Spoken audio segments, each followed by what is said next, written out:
plane tickets. I got them plane tickets. I got them plane tickets. I got them plane tickets. I got the plane tickets. A nigga said, Deidre, you need to get them goddamn bunk beds right now, right now. I said, kiss my ass like right now, right now, right now, right now. Talk about black women all day and all night and all day and all night and all day. Debate on the topics like you're lost and you don't know what else to say. You never hear these niggas go on and on about the girls that they claim that they with. Can't say the same about the black women that they don't want. Yeah, you know they full of shit. They say they want to leave. Saying black men take heed. I'm like, nigga, you can go. I'm like, nigga, you can leave. I got them plane tickets. I got them plane tickets. I got them plane tickets.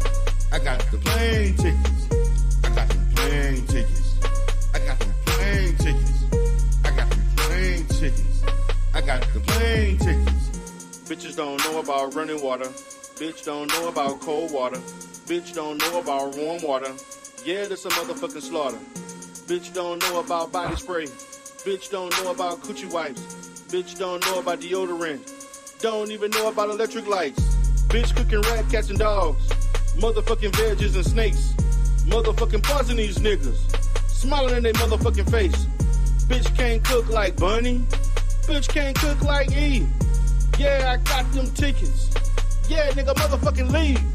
I got them plane tickets. I got them plane tickets. I got them plane tickets. I got the plane tickets. I got the plane tickets. I got the plane tickets. I got the plane tickets. I got the plane tickets. Got another nigga to get it. No nigga, I ain't done yet. Got another nigga to get it. No nigga, I ain't done yet. Got another nigga to get it. No nigga, I ain't done yet. Got another nigga to get it. No nigga, I ain't done yet. Taz, tell him who to go. Taz, tell him who to go. Taz, tell him who to go. Taz, tell him who to go.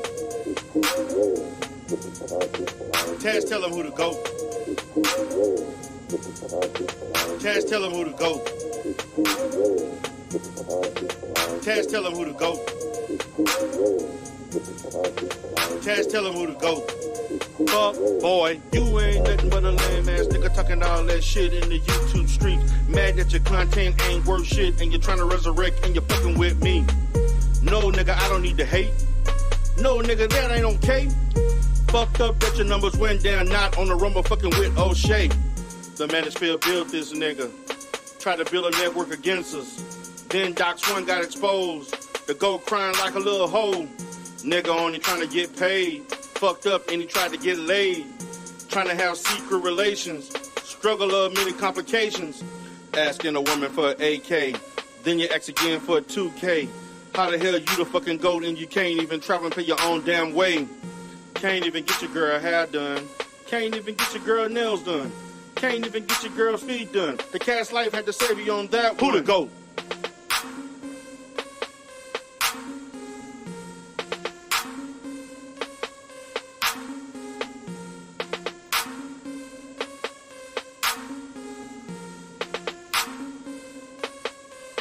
Taz, tell him who to go. Taz, tell him who to go. Taz, tell him who to go. Taz, tell him who to go. Taz, tell him who to go. Taz, tell him who to go. Taz, tell him who to go. Taz, tell him who to go.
Welcome everybody. This is Coach D. Darrell Spears, aka the Black YouTube Therapist, aka Coach D, aka the Godfather. Oh my God. It's a wonderful day. D. Darrell once again, top of the line mental health service in the Houston, Galveston area. Once again, did it again. Once again, got another big time contract. Once again, passed the goddamn site reviews. Once again, exemplary in my goddamn field, 100%, no goddamn flaws. But Nick is going to talk to me about Darrell and his business. In real life, I'm doing 15. Just finished that shit up 45 minutes ago. Was amazed. Niggas on YouTube want to talk about Darrell. How PEDO'S Bengali. Think you think D. Darrell getting fraud and D. Darrell doing all kinds of shit. But D. Darrell still a Medicaid provider. D. Darrell is still a Medicare provider. But Key Pro will be having a talk with your ass, anti-PEDO'S Bengali. Oh, they will be talking to you. Oh, I guarantee they will. Is this the before Marion Rev G? Or is this after Marion Rev G? Please let me know. Let me know, guys. Is this how Barbara looked before she married Rev G? And after fucking 20 years of marrying this nigga, she started looking like Barbara Mason Palmer. Barbara Mason Palmer. Are you anti-Afros Bengali?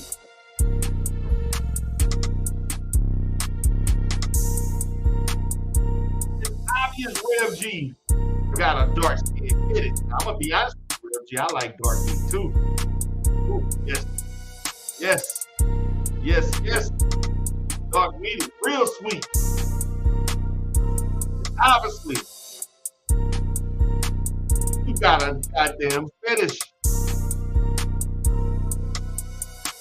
I'm sorry, guys.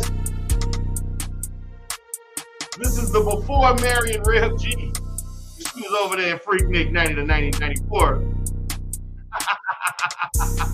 In a whole phase. And then this is after Marion Rev G.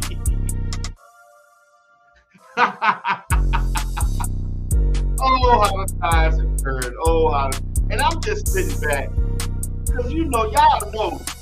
If this was 2-3 years ago, nigga, I would have did a fucking 5-hour live stream every fucking day. I would have had a motherfucking celebration where everybody got liquor and shit. We would have had another fucking extravaganza just like we did back in 2021 when that channel got taken down. Oh, yes. But that's enough of that. Just wanted to make that be known for the niggas that want to know about this. Appreciate everybody for coming in. Let me get to it. What's up, DOD? Oh, yeah, DOD. We're going to talk about Mr. Exclusive. Oh, yeah. You can clip whatever you like, DOD. Oh, we're going to talk about his business. Shut up, in my opinion. Shut up the red phone, baby. Omni Free, what's up, baby? Godmother. Maserati Trigg. My homie, the homie RZA Lyricist. His name. Tampa Supreme, what's up, player? What's up? I'm calling CPS and task around kids. Damn straight.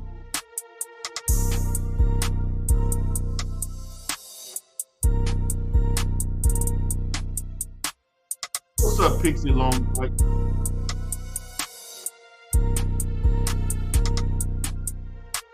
What's up, Small 3D Child? He say both women are attractive and talkative.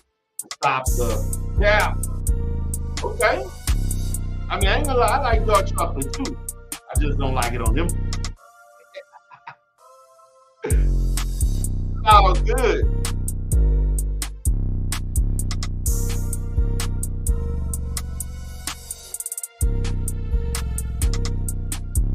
That nigga thought he was going, nigga said, would you rather have a wife who went to Freaknik or a wife? That nigga tried to post some old crazy shit. Rev G. Once again, you're losing again and you jumping out the windows. Well, let's get to the topics at hand. To all my people in the manosphere, we'll talk about my shit. All my people from the BBN, you're welcome to come up. BBN is always welcome to come up, Black Balance Network. We don't get balance. Everybody biased one way or the other. That's the problem with these grown ass people.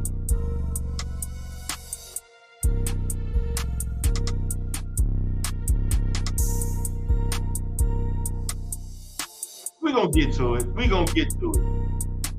So I'm gonna pull up a clip because we're gonna talk about these pedo ass niggas from the Fight Club. Like, shout out to my brother PMD on a live stream yesterday in which he interviewed Jay Prince, I'm sorry. And as I saw the interview, man, I'm looking at this nigga and I'm like, oh, what are you doing? What are you saying? You don't have a clue about parenting.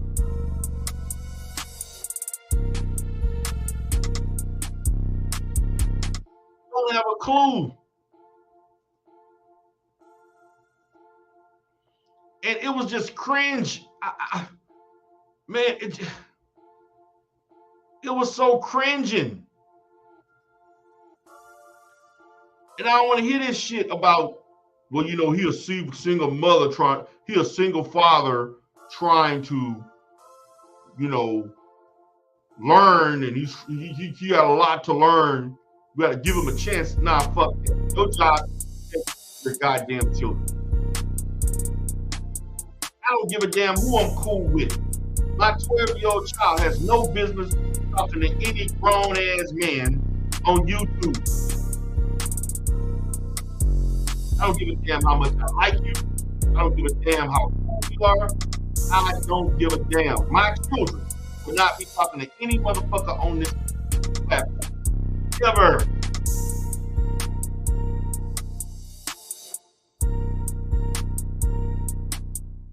Ever.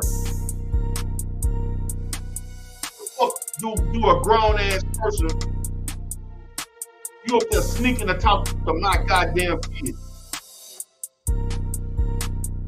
I went in on his ass, and I could have went harder. The only reason why I didn't, because I didn't want to, you know, I didn't want to take over my brother's platform. I didn't want to cause rip with anybody, with him and other people, because that is another sector that's adjacent to the manosphere. I'm like, fuck all of them. I don't give a shit. I call it the way I see it, and I see it the way I fucking tell it. And if that rubs you the wrong way, fuck you. Bottom line, I don't give a damn. I don't give a shit about no YouTube clout.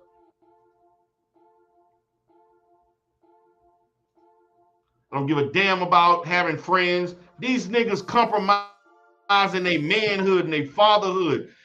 Their fatherhood for fucking YouTube clout. I want y'all to listen to this weird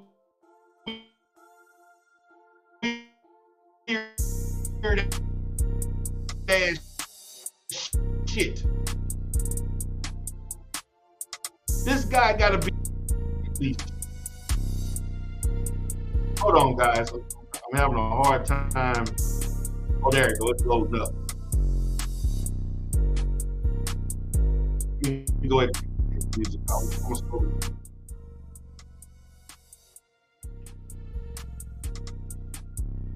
Okay. So we're gonna get to it. We're gonna get to it. Because this the kind of shit was one of the reasons why I left this motherfucker in the first place. Because of the bullshit you gotta deal with some of these people, man. There are some fucking weirdos in this sector. Big time weirdos. You got men in here that don't mind preying on little girls. They think that it should be legal for fucking grown ass men to be dating teenagers and shit. Some disgusting ass shit. But let me get to it. Why'd you and Daddy make me learn all that stuff? What stuff are you referring to? I don't know, like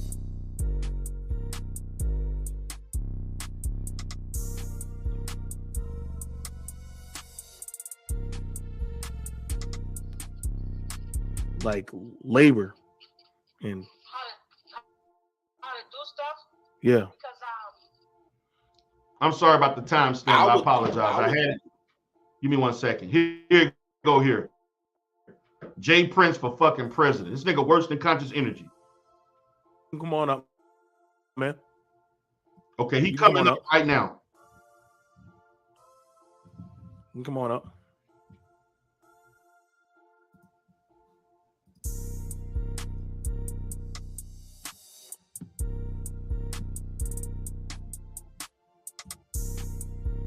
And I'm gonna let you all see what I'm talking about.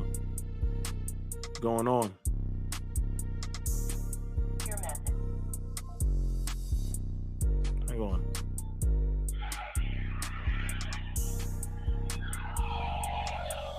Hold on. Here it go here. Listen to this shit. Hey, Daddy. Listen to this shit. I'm gonna call you right back, okay? All right, I'm gonna call you right back. Love you. Listen to this shit. What's going on, Jay Prince? What's up, BMT? What's going on, man? Yeah, This nigga to the right, Jay Prince for president. This goofy motherfucker with that big ass gap in his fucking tooth. Fucking Panama motherfucking canal or whatever the hell. This crazy looking motherfucker allowed grown ass men to see his child naked. 12-year-old child. Because he trusted him. Because he thought he was a good dude. He was cool. We broke bread together. Alleged. Listen to this shit. I just came up here to clarify a lot of stuff. I had watched your show. I think it was like hours after y'all had went live. I didn't know you had went live. Mm-hmm. There was a lot of people on your channel. Like it was a female that came up there, was so in defense to defend Fetty to where she was making up lies. I think her name was MJ or something. That's yeah. Go ahead. Now the nigga started off there. I know Mahogany MJ. Now I don't know what the hell he talking about because I didn't see her doing that. But we had a meeting we had an off the screen meeting about that shit. That's been clear. So I heard what happened. So I heard what happened, and I kind of wanted to set it up for like a separate stream, if like however you want to do that. But you heard my words, what I said. Yeah. We're two fathers. So, right. So it hit hard for me because I got daughters too. You know what I'm saying? And you own that, hey, you own your fuckery. That, hey, I never let a nigga like that get close to my daughters. Mm-hmm. So, like I said, that right there, that's something that you gotta polish your sword on that one. Only thing I'm like, you gotta be careful, bro. Who you let around your churn, man. Yeah, now I know. In the beginning, Fetty came off like a really cool dude, real nice, and doing like I used to offer him money. I used to offer Fetty money to like do the stuff that he was doing for my channel. He would turn it down. You know what I'm saying? So a lot of people's like, man, the reason why he turned it down because you were the clout guy. No, nigga. The reason why he turned it down, nigga, because you gave him access to your fucking kids. This sick ass Negro was lusting after your fucking daughter, you dumbass.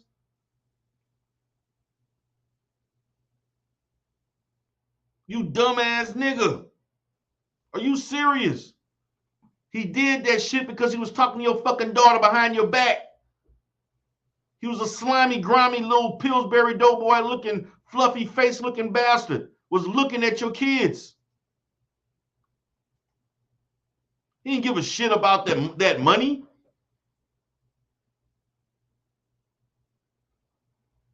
Fucking fake ass looking Busta Rhymes looking ass nigga. What the fuck is wrong with you?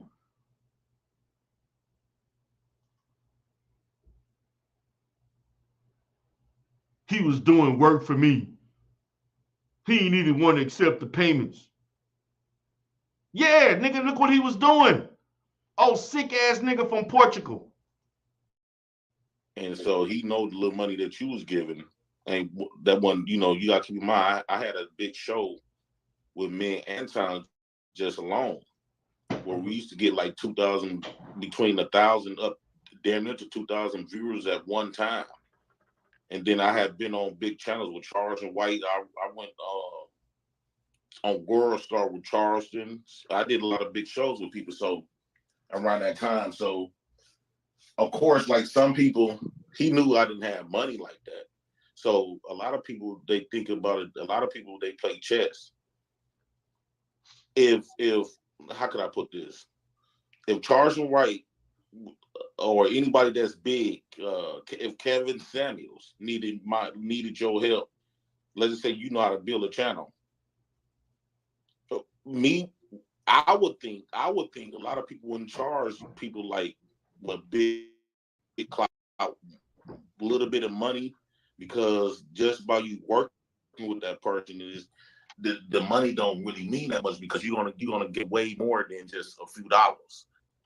You know what I'm saying? So, and that's how Fatty and his team got to the position that was in because of my name and stuff like that. But when I was working with him, I thought everything was just cool. I trusted him. I ain't never seen nothing. Although Anton was calling. See, let me tell you what pissed me off about this interaction right now. We talking about your motherfucking daughter. That a grown ass man seeing you worrying about some goddamn YouTube career views and making money and building a fucking channel. See, this is the shit that pissed me off about these niggas. That's why niggas, they be wondering why I be going hard at these motherfuckers. This is the reason. Goofy ass motherfucking sorry excuse for a fucking black man and father. The first thing should come out of your mouth is, I'm going to kill this motherfucker for looking at my daughter. I'm calling the police. I'm putting this shit, I'm going to the goddamn federal government, because I know there's some international shit because he in Portugal. He not in the United States. I'm calling the authorities. This nigga want to talk about, well, we was cool like that, and I ain't have money. He helped me out, and I was on World Star, and I did this, and I made money, and I'm trying to build my fucking channel. See, this is some broke nigga ass shit. Nigga, you damn near sacrifice your daughter for some fucking YouTube clout. Now, on the show, because that was BMT channel, I was a little fucking vanilla, but I'm on my shit. This is the conscious clientele over here. I don't give a fuck. Weird ass motherfucker gonna lead with building a goddamn channel. The pocket change you making on YouTube ain't shit. The shit that pissed me off. This man is Nate. I in the beginning I didn't see none of this stuff. It went up until because Anton tried to pay me to stop fucking with the dude. Now, and I said, I want you to understand now. Like, Anton tried to pay you. Anton tried to pay you to stop fucking with him.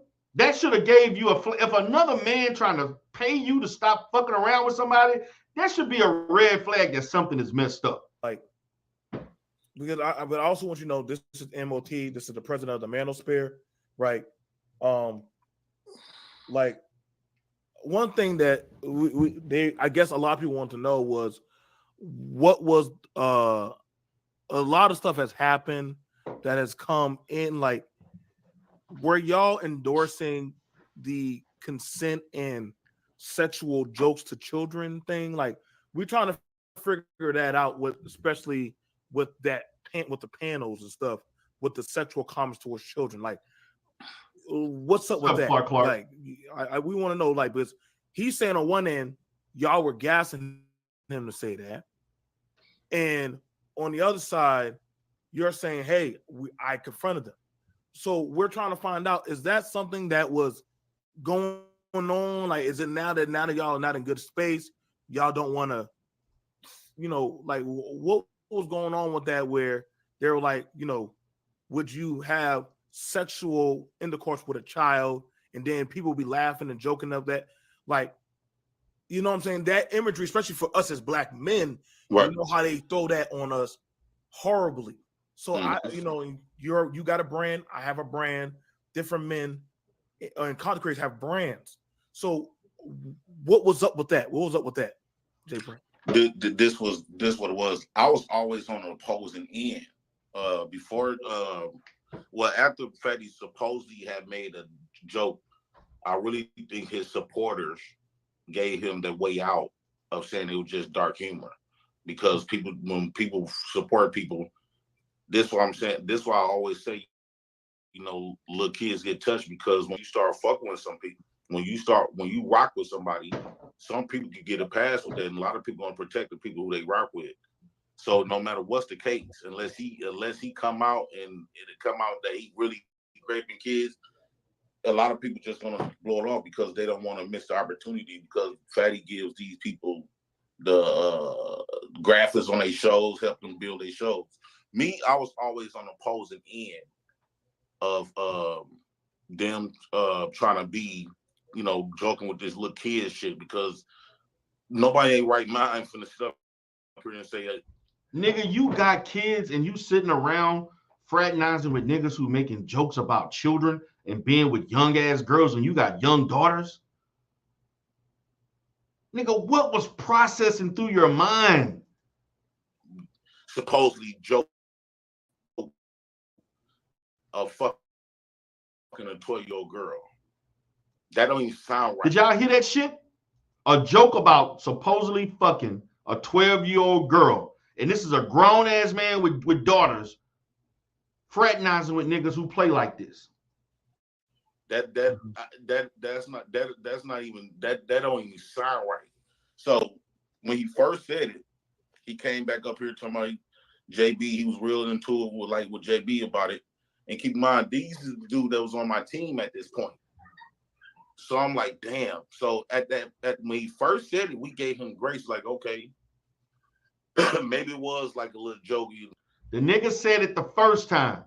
Then he said it multiple times. Then everybody else offline said they shit. Listen to this shit. All this other type of stuff. And even though on the back of my mind, I was like, but why would you joke about shit like that? So we started telling Fetty, like, dude, and I told Fetty, the more you keep talking about it and stuff like that, you become and defending it. Because after he made that joke, we was on Aaron O show. Mm-hmm. And that if it was a joke, why then you go on Aaron O show try to prove that why it's okay to be with little kids? He basically like telling us the only reason why we believe this is because of the law and morality. If we live in an environment where 12-year-olds was legal, we won't see nothing wrong with it.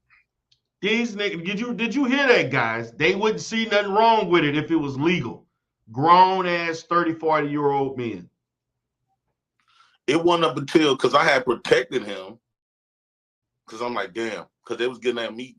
They was getting on me in that back, was saying like, Jay Prince, I go all around to protect you, like guilt shaming me. I go all around to protect you. When JB accused me of that sexual stuff, you weren't there to fight for me and all this other type of stuff. Then they tried to guilt trip the nigga based on shit that they did from him when the shit was a trap all along. This nigga was a fucking pawn, and his dumb ass don't even fucking realize it. And I'm like, now I'm feeling all guilty and shit like this. And so when Fatty, JB them did that reaction, I came on there. The goal was to make Fatty look good in that light and protect him. And at that point, Okay, I said, well, damn, he must have just said it was probably joking and stuff like that. It wasn't until after.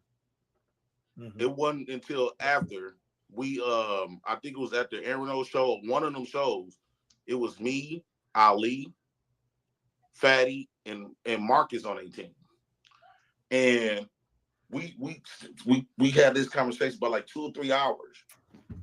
These Fatty and Ali, dead but serious. Saying because we was just going back and forth. I said, well, wait a minute. So are y'all saying that because we sit up here arguing about this? I said, wait a minute. Are y'all saying that y'all will fucking tell your girl, Fatty? Would you fucking tell your girl? Yes, yes. Ali. I went to Ali. I asked all three of them. Ali, would you fucking tell your girl? Ali said yes. I said, well, I had to ask him again because he's American. I said, so Ali, are you saying you will fucking 20-year-old girl? He said, yeah, absolutely. I asked Marcus. Marcus is a part of their team. If I'm gonna lie on them, why should if I'm gonna make this stuff up on them, why not make it up on all of them then? Marcus said no. Ask these grown ass niggas. These niggas, Fatty and Ali, they both said yes. Marcus said no. This the kind of niggas you was hanging around with. Let me show this shit again. Again, man. Would you fuck a 12-year-old girl? Ali said it wasn't until after we I think it was at the Aaron O show. Listen to this shit again. It was me, Ali, Fatty, and Marcus on 18. And we had this conversation about like 2 or 3 hours. These Fatty and Ali, dead but serious. Saying because we was just going back and forth. I said, well, wait a minute. So are y'all saying that because we sit up here arguing about this? I said, wait a minute. Are y'all saying that y'all will fucking tell your girl or Fatty? Would you fucking tell your girl? Yes, yes. Ali. I went to Ali. I asked all three of them. Ali, would you fuck a 12-year-old girl? Ali said yes. I said, well, I had to ask him again because he's American. I said, so Ali, are you saying you will fuck a 12-year-old girl? He said, yeah, absolutely. I asked Marcus. Marcus is a part of their team. If I'm gonna lie on them, why should if I'm gonna make this stuff on them, why not make it up on all of them then? Marcus said no. He said, hell no. Me and Marcus was the only one that said that we won't fuck no little ass kid like that, or we want our little 12-year-old daughters to be dating no man that's 28, 30 years old. And then later on, how Fatty kept tripping up. At first, Fatty and them kept telling people that the conversation didn't happen. Then he said that I didn't say I will fuck a 12-year-old girl. I say I will marry a 12-year-old girl. What the fuck? What difference does that make? You wouldn't, if you marrying somebody, you're gonna eventually have fucking sex. That is some stupid, just the kind of dumbass, convoluted ass perception, these fucking mindset that these niggas have. Oh, I didn't say I'll marry. I'll fuck a 12-year-old, but I'll marry one. But damn, if you're gonna marry one, you're gonna have sex with, like, what the, like, how in the fuck is that supposed to make it sound better? And this is a man who said this Fatty got to be in his 30s. Sick motherfuckers. But let me get to my part. Sick bastards. Children like that. This is notice. Sick when bastards. I was around, but when I'm asleep, my daughter, I didn't explain to my daughter if I'm asleep, don't talk to no men when I'm, because she talked to her uncles, her real uncles. You know what I'm saying? It don't be none of this. Her blood uncles. But I trusted Fatty like one of my little brothers or something like that. So, but brother, why would you trust somebody you don't even know with your children like that? This is D. Darrell, the therapist in our space, and also one of the founders of BBN. So, what? I'm sorry, brother, but why would you trust somebody you don't really know? You never met this man. Like, would you trust a stranger that you never met before? You saw them in person for the first, you saw them for the first time, would you trust your children to talk to somebody that you met for the first time prior to that date? No. Okay, See, so why would you trust here's a the man? thing. Let him respond, D. Let him respond. One, we just telephone stuff, right? That's not like she meeting this man in real life. That's one. Two, we already done established a bond. Like I trusted Fatty. I trusted Fatty like I didn't see none of this stuff at first. What the fuck? See, this shit was, man, I was boiling when I heard this nigga saying this. We've got a bond, and I didn't see this. You don't know that this man in goddamn Europe, Western Europe, and you in goddamn LA, whatever. You in the West Coast. People can pretend to be whatever the hell they want to be. But you don't know him. I know I didn't know him physically, but like you don't really know him through this is internet shit, brother. Understood. As a father, you got to be more guarded. I mean, listen, I'm not trying to demean you as a father or nothing. You don't trust your children around nobody. I got daughters too. I wouldn't trust my kids. I got two daughters, brother. I understand you cool with this, but there's no reason. I'm gonna say this to you, brother, and I hear what you're saying, but there's no reason for anybody's children to be talking to any grown ass man or woman that you cool with in this space. What is the reason that any grown adult need to be talking to your children? Give me a real reason, a legitimate reason why people you've never met, you don't really know, you never met them before. I mean, yes, you talk to them, and you're an adult, but why should your children be talking to a grown ass man, 12-year-old naive, impressionable child talking to a grown ass man having conversations? You right on that. I can't dispute that. And so again, I didn't see it was a problem till he posted something last week. Now, mind you, when he talked to my daughters and them, that was like 8, 9, 10 months ago. And that he supposedly had seen them naked.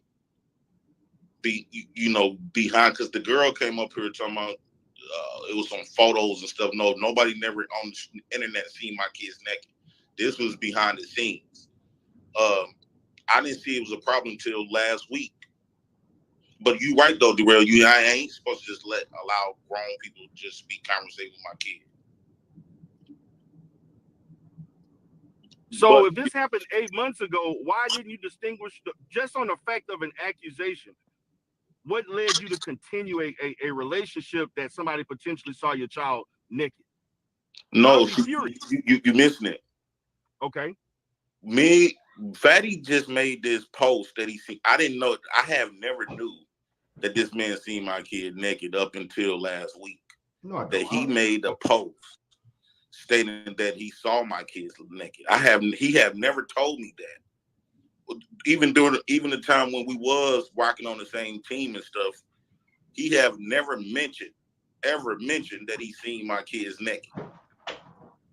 I didn't know that. Daughter, he posted that last he mentioned week. it up until that time, right? So did you get confirmation from your daughter? No, what I'm saying is she would never knew if like you got to think if he seen my kids, if he seen her naked 8, 9 months ago, right? I've been having my channel for almost a year now, so that could have been like 10 months ago. If he seen my daughter 10 months ago naked, she probably would never remember if she was naked. Two, he said he seen her naked. So this nigga said that his daughter would not have remembered. I'm sorry, guys. I work with 10, 12, 11-year-old, 13-year-olds all the time. They have good ass memories and they can remember shit long term and short term. A 12-year-old girl would fucking remember if she was talking to somebody naked. I'm sorry, Negro. That is not going to cut it with me. It is not. Now, I gave him the liberty to speak because that was not my channel. But I'm on my shit today. Now I'm gonna speak my goddamn mind. I did not know that until last week.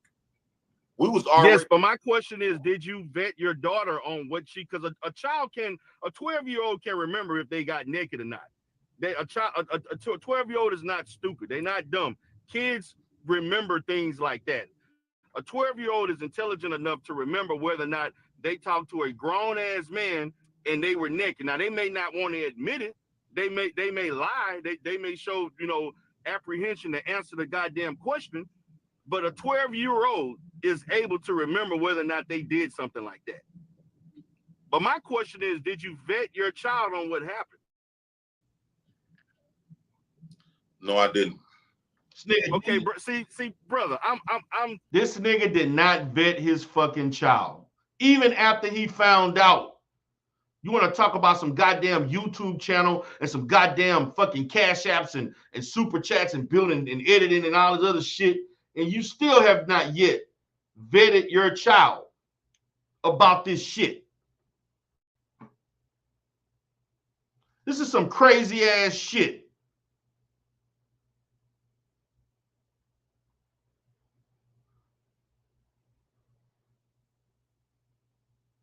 It took everything within me not to curse his Busta Rhyme fucking broke ass Busta Rhyme looking ass nigga, looking as dumb as nigga. You do not, nigga. You cannot have children thinking like this.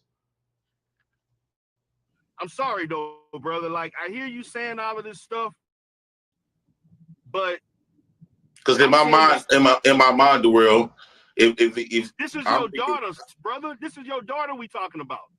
Yeah, because in my mind, I'm thinking if it was that long ago, she probably never really realized it. I don't know. I don't know if she would. I'm put like this. I'm going to have a conversation with her. This is just recently, so I am going to have a conversation now that you know. Brother, a responsible adult will immediately handle that problem. Will immediately talk to their daughter and get full information, and not be on YouTube doing this bullshit. I'm just being honest with you. Nigga, you should have did that shit yesterday. You should have done this shit last week. We've been talking about this shit for over a week of what happened.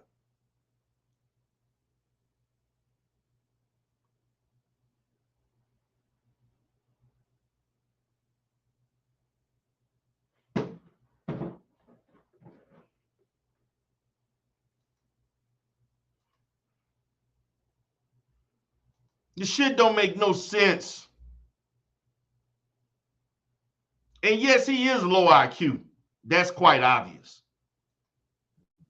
Get to the meat of the problem.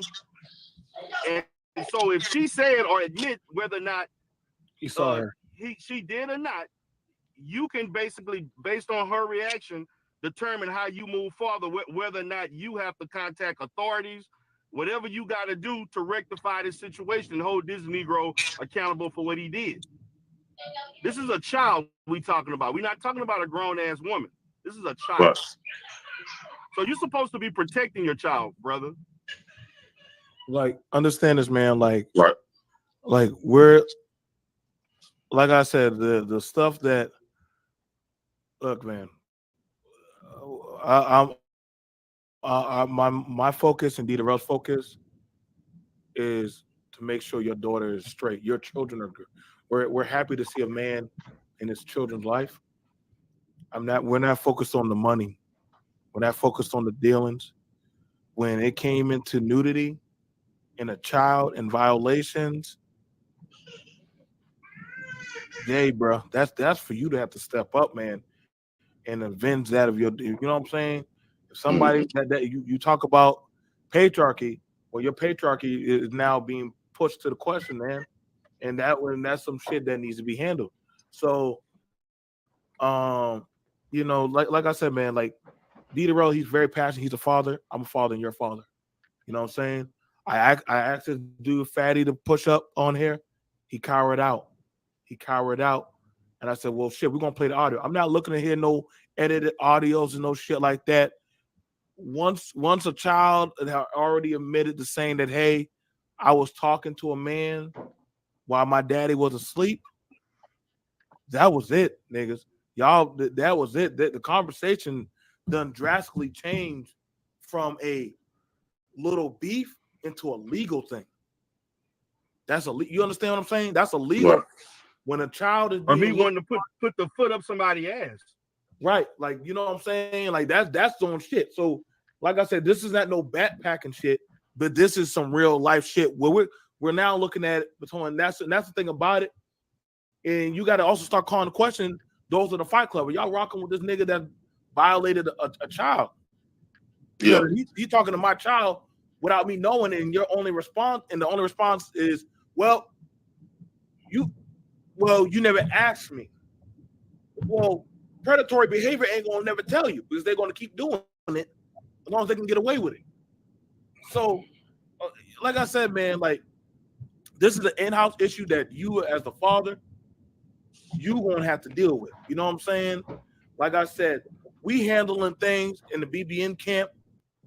So the mahogany thing, we got her. We will taking care of that. So you can fall back from that, okay, Jay Prince? We'll take care of that. That's my baby sister. That's Dee Darrell's sister. That's Faith's sister. We got that. So we'll deal with that's your blood sister. That's our family. We'll take care of her. So she's falling back. Talking about mahogany. That's on BMT. She's falling back from that.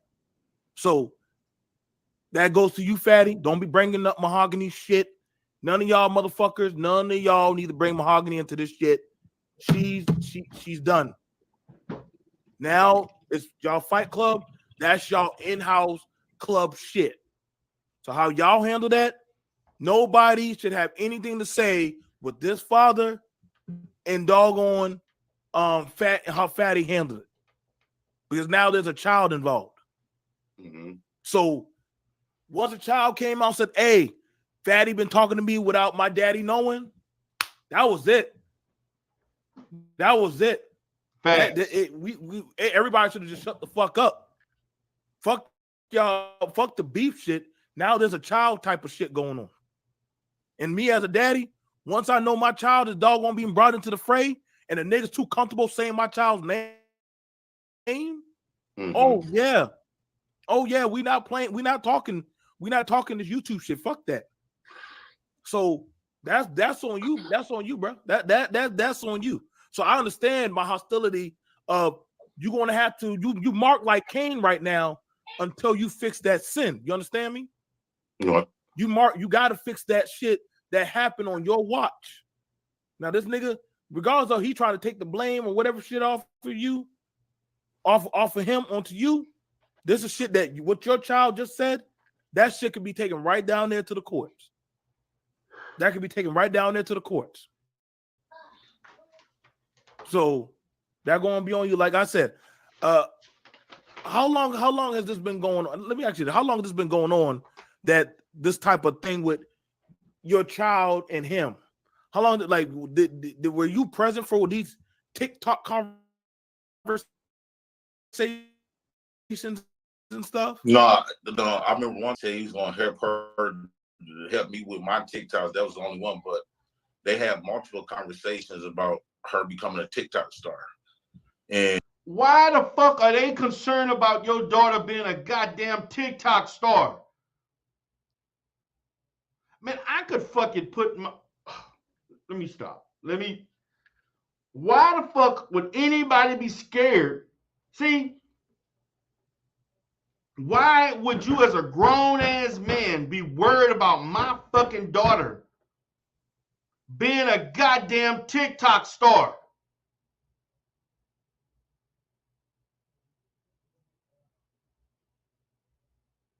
Nigga, you did not realize, and this nigga got CPS in his life as we speak on some other shit.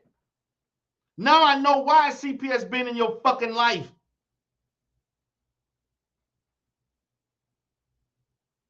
Telling me some shit about, CPS told me what I can and can't do. They told me kids go on social media all the time, and that's not a problem.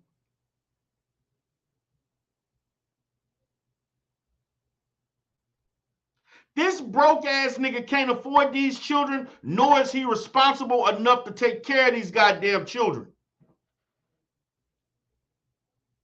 I don't know why those children were taken from their mother, but it's obvious if they were given to you from her, y'all both trash as parents. This is obvious.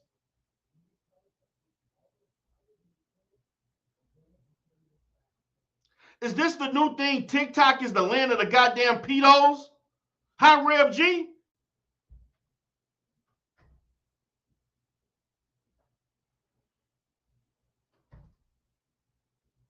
And when I wasn't around, again, I probably sleep like, because Fatty would call, at that time, Fatty was cool with me. So he would call multiple times a day. And a lot of times I would be asleep. And then my daughter, she 10 years old, 9, 10 years old, she'll pick up the phone and conversate with him. 9, 10 years old, this nigga. Now, first of all, what the hell is your phone out of your fucking possession where your children can pick up your goddamn phone and answer it and talk to other people? Because you've been knowing these people for a while. Why does your daughter feel comfortable enough to pick up your phone and talk to people? If any of my children touch my phone to do any goddamn thing, we gonna have a problem.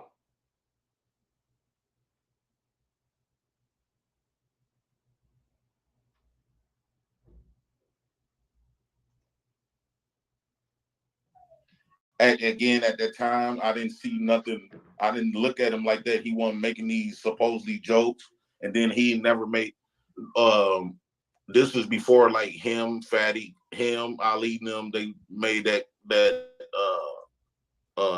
statement saying they would fuck a little girl. After that, they never talked to my kid afterwards. In fact, within like a day or two, I ended up leaving that group. And that was one of the reasons why I left that group. Like I said, man, you remember that beef that what was that rapper that took a condom and threw it in old boy baby mama's car seat and said I fucked your bitch. Like, y'all gotta understand, there are some people that are cruel like that will do things to harm a man. They'll go after their children. They'll go after what they care about. You know what I'm saying? And so there's nothing anybody can say about that, because that being put online, I've been seeing your children naked. That was a thank you. That was Jay-Z versus Nas, and Jay-Z crossed that line. I wouldn't have felt bad if Nas would have walked up and popped Jay-Z in the head. But I'm like, you can't cross certain lines with certain men. There's repercussions. And Jay-Z mom said, hey, you don't do that. You don't, that man, you should understand how the streets are. Well, you know, Fatty had all my pictures. And then a lot of my kids was in his phone too. Oh Lord. You know, because Fatty, he asked me for my password because I ain't know shit about StreamYard. So he was up there, you know, building my channel at that time. This was like in the beginning when we started. This nigga keep going back to the building the channel, doing this and doing that, helping me with this, helping me with that.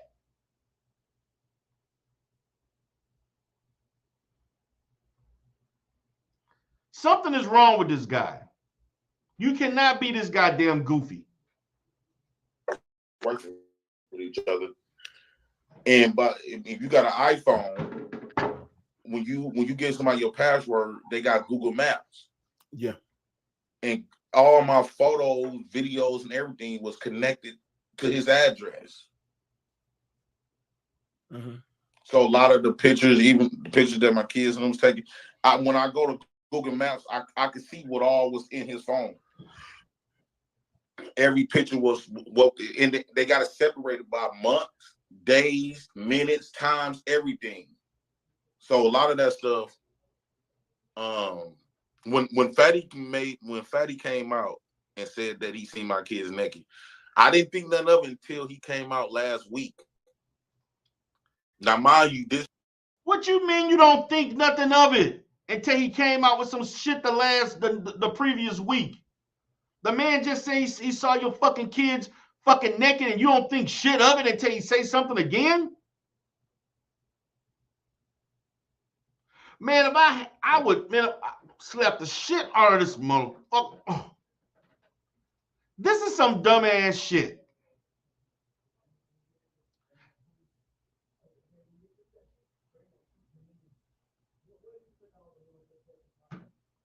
This is some retrograde, low-level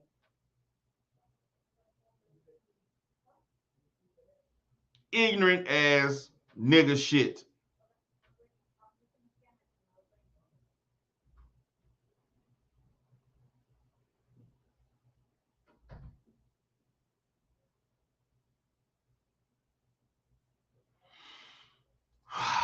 Man, we've been, because they big on optics, right? And I used to tell Ali, because Ali and them, they big on playing optics, winning the crowd over. So they used to tell me, once you win the crowd over, you can say and do whatever thing you want. No, the fuck you can't. No, see, this is the problem. Once you win the crowd over, you can say, no, the hell you can't. No, the hell you ain't. It ain't worked this time.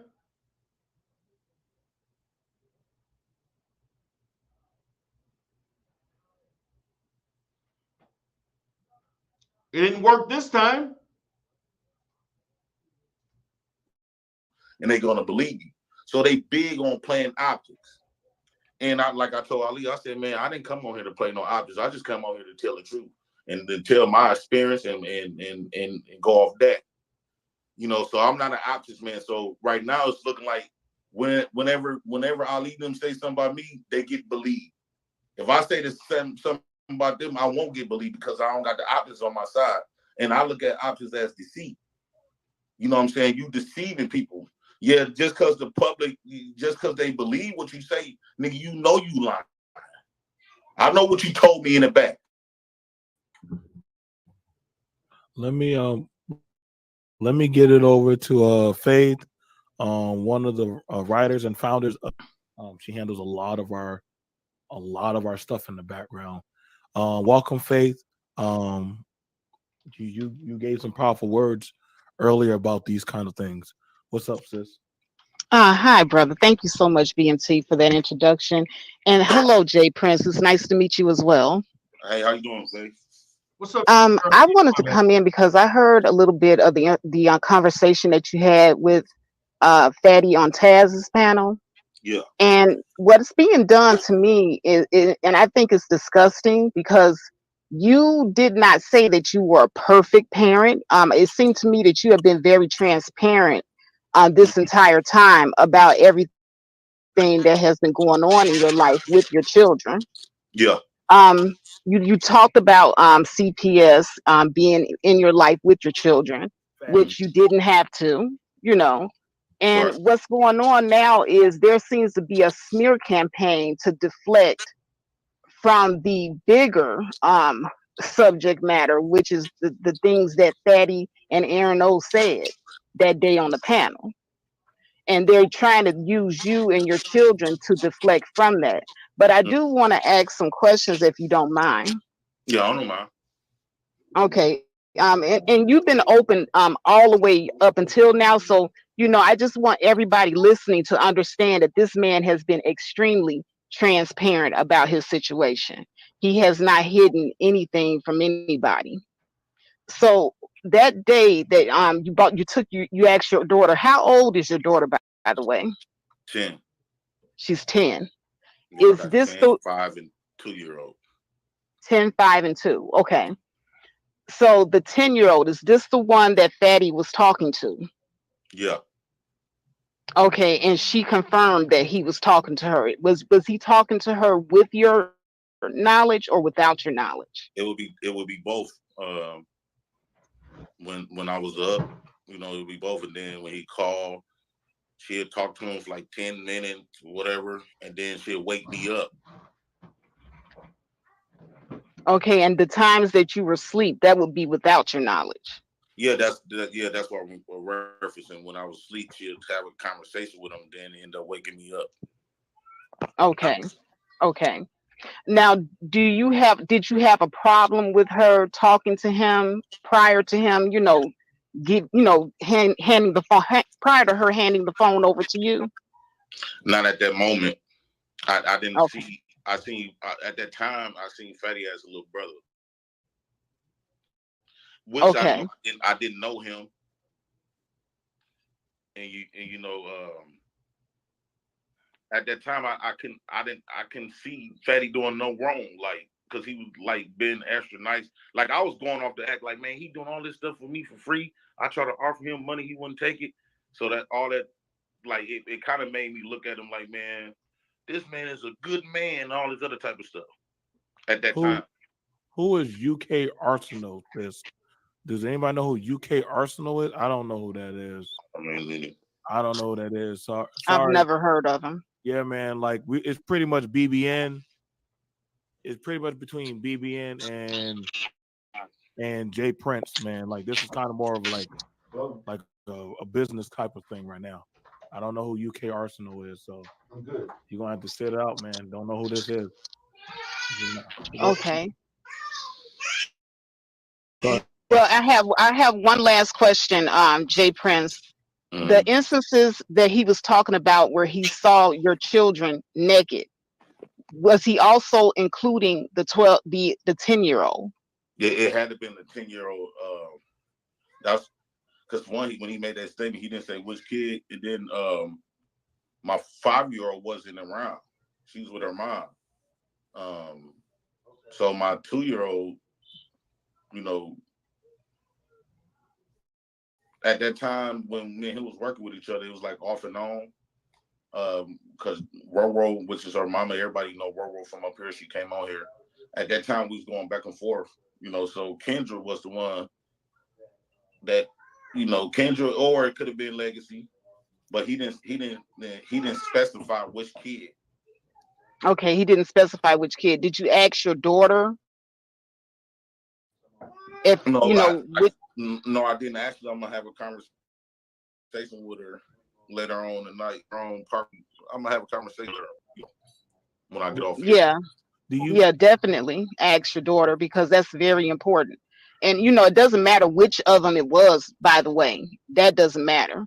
But what does matter is that he had been seeing your children naked, and he did not once tell you that he had been seeing your children naked. Right. Yeah, and that's the thing, like, because I had to flip this. If I seen somebody kid, if I seen BMT daughters and them naked, I'm not gonna wait 10 months down the line when we into it to tell him that, because obviously BMT don't know that I seen them naked. Then on top of me making sexual jokes about 12-year-old little girls, fucking little girls, and then the conversation that he had with me, him and Ali, saying that they will fuck a little girl, and they was dead but serious. It wasn't no dark humor. It wasn't no joke. It wasn't faking and pretending. And that's when I really took them serious, when we was in the back. And they said, and I was like, damn, I just protected this man in public. These motherfuckers got me to protect them in public, but now in the back, they dead but serious. And I just put, and that's how they've been using it, like manipulating it. They bring up stuff when he first said it, it was someone like we gave him grace, like it was a joke or whatever. But so I would get up there and protect them. They guilt tripped me and protect them, because he kept saying, man, Jay Prince, I go out the way for you. I do all this for you. I protected when Anton brought your baby mama on there. I protected. I went against all these people for you and all this. So basically, I was on a guilt trip. And then he said, you're not doing nothing for me. I had helped you with all of this. You ain't paying. I said, well, shit. I offered to pay, but I turned down money with Anton at that time to work with you to get shit out the mud. So, but at that time I was protecting them. So when that stuff happened with JB and stuff like that, I went up there in a way protecting them, trying to laugh it off because we was having big conversations in the back about it. And is this a normal thing? Is this a normal thing on Fight Club to bring up children? Is that a normal thing? No, it's not a normal thing, especially talking about fucking little kids. Jesus. I'm trying to see why people are trying to normalize that type of ideology conversation. Especially all three of us are here, our parents, and we know what that could do with our brands, with our monetization, with our livelihood of working with people outside of YouTube. Like there's no place for that. Has there ever been times where you've shown your like people trying to correlate? Have there ever been times you've shown your children naked on camera during lives or anything like that? Never ever. Okay. What's up, BMT? Are you there, BMT? Hello? Are you there, brother?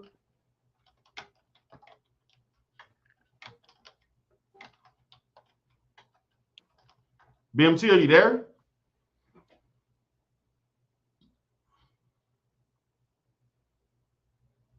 BMT.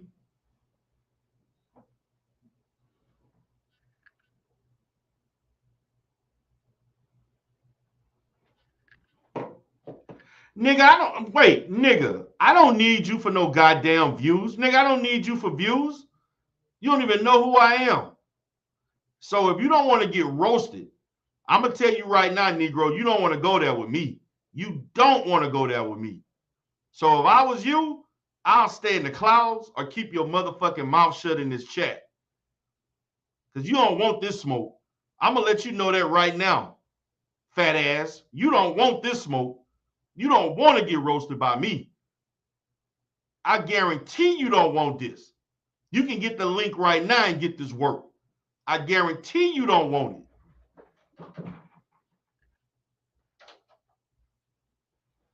Nigga, you don't want this work that I got to give you. You coming over here. I ain't coming to you. You came to me. You came over here. You the one went out and said you will marry a 12-year-old girl. You the one told this man you'll fuck a 12-year-old and all this other shit. They didn't come from me. You said this shit. BMT asked you the other day to come on his channel. You refused.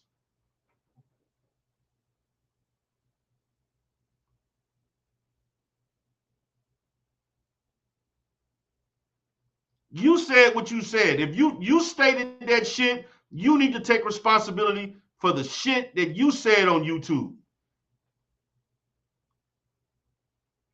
Be responsible for the rhetoric that you put out. That has nothing to do with me. Now, you want to chop it up and we can get to this shit, you can do that. You the one went back and started trying to clarify and verifying shit of who said what, when, and how. That didn't come from me. That came from you.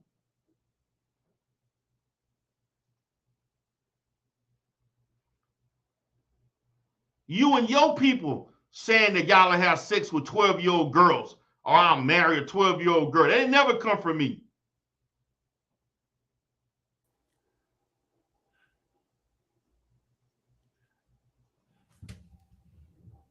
What's up, BMT? Okay, BMT having technical problems. You said this shit. There you go. I can hear you, bro. Your people said this shit. This is nigga Team Fatty up here talking about, that they lying. We squeezing this for views like we give a fuck about a view. We ain't like y'all niggas sell your soul for a fucking view and money. I got money.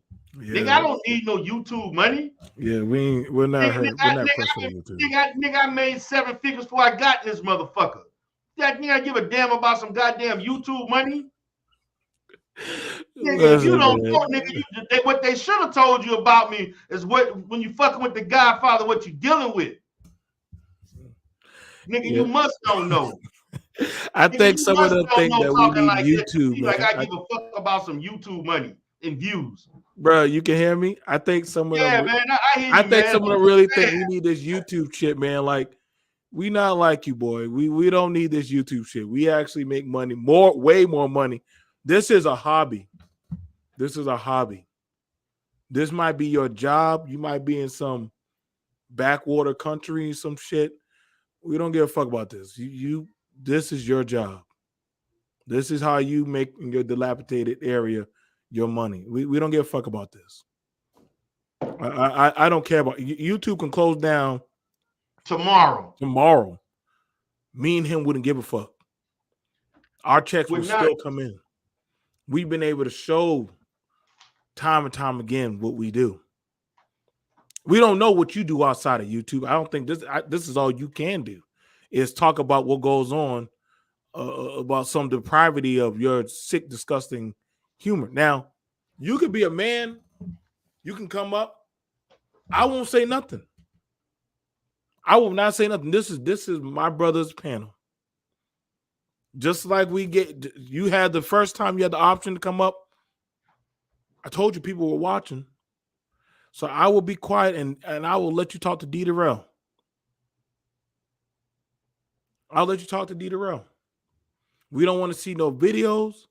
We don't want to hear none of your edits and shit. You going to come up or not? You know, you want to come in here talking about, the real journalism. Nigga, you the one said, nigga, I heard it with my own ears. What journalism do you need when you said the shit that you were saying? Keep going then. Have a nice day. So see, now you see how he can jump on a panel and laugh about the age of consent with about 12-year-olds and 16-year-olds, right, D?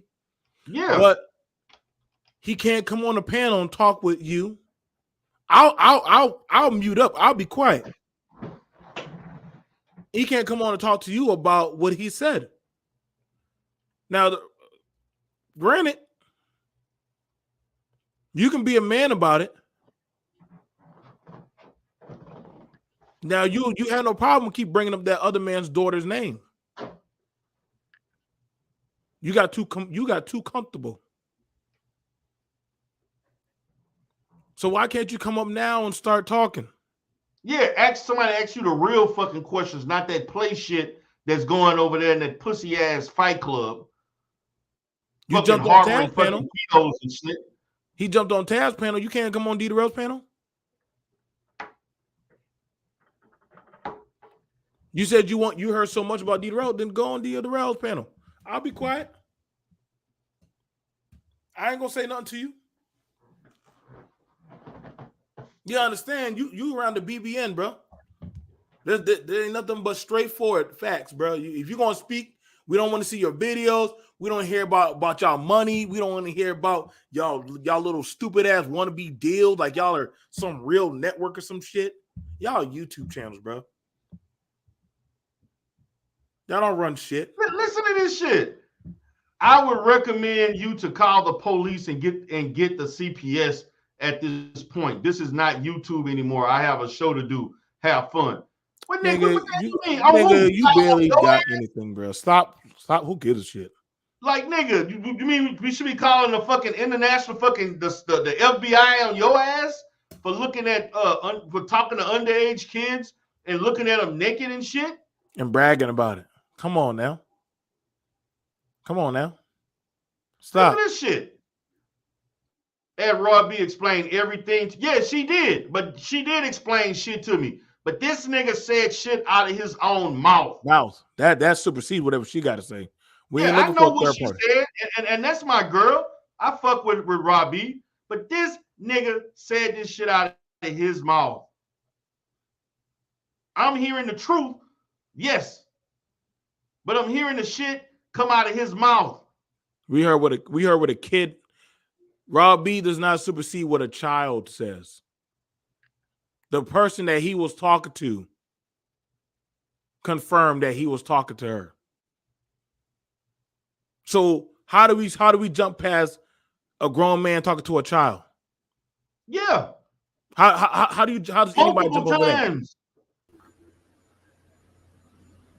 You can't supersede. There's nothing you can say to try to dumb down an adult having unsolicited conversations with a child. There's nothing you can tell me as a parent that that's cool or kosher or that's allowed. See on this shit about calling the local authorities Local to interview authorities, bro, kids. stop, bro. You was just Pedophilia, now joking international about your crime. country I was can legal definitely be consent. charged for that. Like, Go do you ahead hear and do yourself, it. man? Do y'all hear this? I thought do you hear yourself? You instead of type and be a keyboard warrior, just come up on here. D. Darrell will ask you questions. You have two other women up here. They can ask. I won't say nothing. I won't. I'm not putting no fear in your heart, boy. You know what? There's no questions to ask him because we already see the truth. I don't go on Fatty's channel, and I'm gonna tell you why. Because Fatty and his whole crew are a bunch of degenerates. They're disgusting. I have heard all kinds of things that they have said on that channel. Team Fatty, he is somebody who literally sat and he was defending the TRANs. He was talking about he don't see nothing wrong with this and that and da da da da, and he gonna treat a man who dresses and says he's a woman as a woman in all ways possible. He's going to treat them as a woman. That tells you right there that he doesn't have So any boundaries. He's in the Yes, trends. he said if they say they're a woman, he gonna treat them as what they said, which is a woman. And people was like, you don't have no lines you draw. He said if they say they're a woman, that's a woman. He defended it and defended it. It was really disgusting. It went on for like an hour.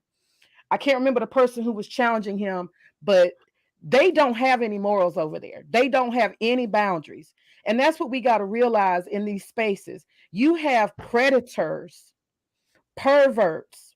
You have people who their only goal is to get closer to people who are weak, to prey on your children, to prey on your wife or whoever they can get access to. This is very, very, very disturbing and it's very disgusting. They have no limits, no boundaries, none. They can say anything on the internet with no shame. And then look what he says. Bro, you typing this shit. You killing. Hey, this man killing me with this stuff, man. You talking to him about, he didn't even know about half the goddamn conversation. I don't want to hear nobody ever again try to defend this. I had so many unsolicited convos with a child that JP couldn't tell you one inappropriate convo. Hey. Now, I'm not sure this man understand how that works in America. Right. But that's not a good look, my guy. That's not a good look. I got a couple of questions. I got some questions. So for UD Darrell and for BMT, do you guys find anything? Okay, so what JP is, what he said and everything he's saying, does it make sense? Does it make sense to me? No? It's like everything that JP is saying. Does it make sense? About what? The whole situation. Well, it makes sense. I saw his phone. It makes sense. Yeah, for a predator, this is what predators do. It does, but I saw his phone. Yeah, I've seen stuff like this. Yeah. Now, does it sound some of the shit sound a little illogical here and there, given that it's coming from a Negro that's probably borderline something, whatever. I don't know. But because it's obviously not the brightest bulb on the wall, so I'm going to just leave it at that. But some of the stuff that he's saying is predatory behavior that is consistent with what predators do. Now, the whole story, 100% from start to finish, yeah, there's some things that do sound a little funny. It does. Okay, so I give you that. Okay, so I'm trying to think. Well, I'm not. I'm just trying to look at the whole picture here, right? So, would it be fair to say if it doesn't make sense, it's not 100% true. Not to, let's just say it was true, Hold on, right? hold on. Sister, where you Let's just going say with it this? was. What's your Would it agenda? say What's your agenda? What's your who agenda? is this talking to me? My name is Who is May. this I talking? asked you what's your agenda. Okay, May, I don't know you, ma'am. I don't know you. Respectfully, I didn't come up Oh, here come to on speak here, with you. apologize for some of these I don't know motherfucking you. degenerates. Don't do Okay, that. I didn't come up here to speak to you, and I didn't apologize for anybody. I came up here real and BMT. Thank you. Okay, so would it would be fair, right, to say if it doesn't make sense, it's not 100% true. And this is my thing as far as this whole situation. If all of this happened, why is it just now coming up? That is all. If And all I of asked this him really that question. happened, And I why is asked it that just question. now Can I coming up? respond to that, D. Darrell? I So asked him that question, Bayou Bunny. The nigga Is didn't that have an my answer for it. phone? okay, so one of the things that just Somebody's came, echoing.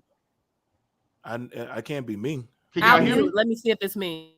So one of the Okay. things that happened was, I think just not too long ago, the dude Fatty released a statement that he put out there. I've been seeing your children naked. Now, once you come out about, well, I've been seeing your kids naked, we're like, wait a second. Why? Wait, hold on.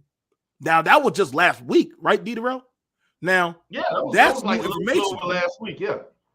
And we're asking, so wait, you've been watching this man? And so the question was asked on the panel, why didn't you say you was seeing this man's children naked? You want to know what his reply was? Well, you never asked me. I don't see what's the problem. Now, I was going to ask him that on my show that same night. Hey, man, you're going to need to explain this of you've been talking to three children while the parent was asleep and you've been seeing them nude or indecent. He didn't want to come up and explain. Granted, we listened to the audio. That was something that he was asked multiple times, and when asked about it, he was said, "Okay, but you didn't. It wasn't a big deal." BMT, you are lying. I didn't say that. Wait, hold on. Wait, first of all, nigga, you ain't gonna come in here interrupting nobody that's talking. We have decorum here, and when it's your time, and when I say it's fit for you to speak, you'll speak. Now, I don't know how they do it over there, but over here, you're just not gonna come in over talking anybody. When I ask you to talk, you'll be able to speak. Now, you got a problem with that? Do you have a problem with that? Hello? So I think that's one of that's one. You understand what I'm saying, Bunny? That post came out, Bunny, about seeing a child, about seeing children indecent. That was asked about him on a panel.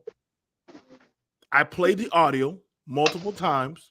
The question was asked of him, and then also I gave him the opportunity to come up on my show to address it. You get what I'm saying, Bunny? So it was fair. I gave him the fair shot. You could come up. Did I not do that? Does have some holes in it, but the fact of the matter is, if he saw these kids' children naked, all the other shit is irrelevant. Can I talk? Can I talk, sir? Can you explain in what context did you see some girls or children naked, please? Sir, I've been social media manager from Philippines for 6 months. I created this channel.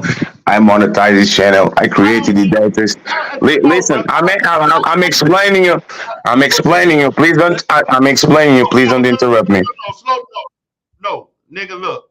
I don't give a shit about a social media channel and what the fuck you built and how much money and views and all that shit. We're gonna deal with the topic at hand. So I'm explaining you what happened. I'm answering the question. I don't need that ain't answering I'm shit. answering she asked me a question. I'm answering the question. No. Listen to me. Do all social media managers look at naked images of children? No, I am answering the question. I'm Okay. answering. I'm answering the question. Please, can I answer the Finish question? your answer. Go ahead. Go ahead. Me and Give J us a Prince. direct. Yes, I'm answering the question, sir. Be patient, please. I'm trying to be respectful. Me and J Prince had a offline friendship for months, and because I have a remote job, I can work from home. So what happened was, when the streams are over, we have meetings on stream, and we become like we stay on StreamYard for hours and hours and hours after the show ends, preparing things and all that. Jay Prince has kids. They has a 1 year old and a 40 year old by the time I was working with him. So those kids were in Pampers, walking around the room every single time because we were working offline. That comment was taken out of context. What I said was, because I live in Portugal, so those kids can be around me. It's impossible. I've never been to Milwaukee. Those comments meant he asked Ray Midnight, would you allow Fatty around your kids? I wouldn't. And Ray Midnight said, they even called him Uncle Fatty. You allowed them around your kids. And Jay Prince for president says, no, I didn't. And I comment on the video. Jay Prince on a live chat. Jay Prince, stop lying. I been around your kids all the time, and they all walking around naked. I even told Kendra to help you with TikToks because you didn't know how to do shorts. Kendra didn't do that. She didn't know how to do shorts. So Kendra, he said, my daughter is going to help me to make shorts like he's doing now. What is the question? Anybody? Any like this sounds fishy to you? Well, Why now would a that you have contest, 4-year-old be naked? 4-year-olds So don't wear A Pampers. 4-year-old ain't wearing Pampers, brother. sir, I have a sir. 1 second. I literally. This is why I told you. If you want the explanation, just go watch the last video that I did because there I show. One second. Let me 1 second, please, You gotta because watch. You gotta watch. one second, please. On that video, we shows literally J Prince 5 days ago saying such and such, the name of the kid. Put your shirt on. Put your shirt on. Put your shirt on. When I was talking about the kids walking around with no clothes, it was about the baby and the second baby, the baby that is 4 years old or something like that. The old daughter, we talk, but she was never was naked around me. I never said it was her. That comment What is are you very doing specific. talking to his daughter? What are you doing talking to his daughter for? No, his For daughter what? is 9 year You old. gotta talk to a 12-year-old. No, his What you daughter gonna is talk an. to them about? Wait. I had a relationship with this man. This man was my friend. Why to Okay. a child? No, listen. No, this man was. This, 1 second. So, Darrell, don't you find strange that yesterday when you ask, "Hey, bro, so if this guy is a pedo when he's talking with your daughter, what did he say to your daughter?" And he said, "Oh, she probably doesn't remember, but I'm going to call. I'm going to talk with her." The first thing you ask to work a kid if they were talking with a predator is, what did he say to you? What pictures did he send? Did he ask for pictures? Did he have inappropriate But conversations? that's what we're That asking you now, and you're But deflecting. What what? were you But talking to a what are 9-year-old you? child Why no. about? are you talking to a child? And why are you talking Yeah. to his I children did, I anyway? did, I did. I never talked with her unsupervised, and he doesn't have no proof that I contacted her, no messages, no calls, no nothing. So That's just he said. You're let's slow lying. down a You're little bit. lying. Let's I slow don't down a little bit believe because you. we How, haven't how, gotten. how is that? How is that a lie? He has no proof. He shows no proof. He shows no Okay. proof. Now, We're right there. moving Now, too. right We're there. moving Now, too fast, hold on, y'all. man. We haven't gotten to. We haven't gotten clear on the first part. We're moving to And some by things. the way, I have 10 minutes, guys. I'm not trying to worry, but I'm here to at least I got display a a question level for in you, good faith. Fatty. Go ahead. Fatty, you're very wordy, but I'm trying to get to the point here. We don't need to move Mm. too fast in terms of getting clarity. No, Why go ahead. didn't Go you ahead. hold on? Wait a second. With two questions, and I'm gonna be quiet. One Yes. question, we're talking about nakedness and girls. My question to you: that man might be slow, but you are a regular mentality man in terms of Yes. intelligence. So my question to you is: why didn't you, as a grown ass man, tell another man, sir, can you please have your children put their motherfucking clothes on and not be walking in this space where we are working and I can see them? Why didn't you do that? Number one. And number two, why are you, as a grown ass man, what conversation can you have with a girl child? You have no business in their presence. That's my two questions. That's not even a good The look. the first one, they are babies. Babies walk around with Pampers all the time. That's what happens. Babies is not a grown up. If he was a 9 year old, I'll say, come on, J Prince, So like that's put some why clothes. No, I actually agree with that. Yeah, Just one sec. When we are working, like the mobile phone, you can point it to the ceiling. You can deviate it. But when you're working on a desktop, the camera is set. So if the babies get on frame and he's trying to either cuddle them or doing something like that, that's what people do. You have your baby. Your baby is 1 year old. You grab him and you rock him and all that. That's what happened. No, I I agree didn't. with that. The thing No. that I find odd about that, Fatty, and I Hmm. do appreciate you coming up here. The thing that I find odd about that is, if I'm falling out with one of my girlfriends who has a young child, when I'm angry, Yes. I wouldn't make reference to the child having been naked if it's such a Yeah. natural No. thing. No. You're the Because one that brought up the yeah, nakedness because it were inappropriate. That's but the that's what problem with what you're cutting me off. That's the I'm sorry. problem with what you're saying. So while I agree, I would never refer to a 1 to 1 year old child in a pamper as having been naked in front of me. I would Remember, just say I had seen the baby. So by your own words, you're making it clear that there was something inappropriate. remember, English is not my first language, and sometimes I say things literally. Sometimes I said when I was reacting to a conversation. I have. No, I can't. If you speak Okay. English, you better claim the I damn don't words you use. Okay. So One at a so you time. guys. One at a So time. you guys no, like you asked me to not interrupt you. Yes. I have a video with the contest. He took the content out of frame. Do you want the video is like 1 minute? I can literally sit on my computer and show you why that comment was made. It was not me going out of nowhere. I'm not talking with this man for 9 months. It was me responding to something that he said that was clearly lying. Can I show you the video or not? Just let me ask you something, Fatty. Okay, and I'm Go not. ahead, sir. You saw I've been quiet the whole time. Go ahead. Okay. Why? What did you talk with that 9-year-old about while her father was asleep? Nothing. That's stupidity. Like that man is. She has her own phone. If I was going to groom her, why am I calling her father? Why am I telling this in public? Me and Jeff Winston talking 9 months. This version of what happened never showed up. Now all of a sudden, 9 months later, oh my God, he was grooming my daughter. So prove it. Showing me the conversations, probably the call logs. I never video called you on the phone. Show me where I was talking with her. I think that's fair. I think that's fair. I don't know this fatty person, but if it's true that he had private conversations with this child, there should be some evidence of that. I don't know why he knows this little girl has her own phone. It's not even that. That's It's what the I'm fact. asking. That's It's not even that. It's the fact that that man. This is the biggest question that you have to ask your daughter. What did he told you? Did he ask you to send pictures? Were you this? Were you that? That man literally sat on your panels and says, "Oh, she probably doesn't remember." Like you, like go ahead and look here. Like after 9 months, all of a sudden, Now, Fatty, he's like, "Go ahead." just listen. I'm talking with you. You don't see me arguing or No, yelling. no, no. It's fine. It's fine.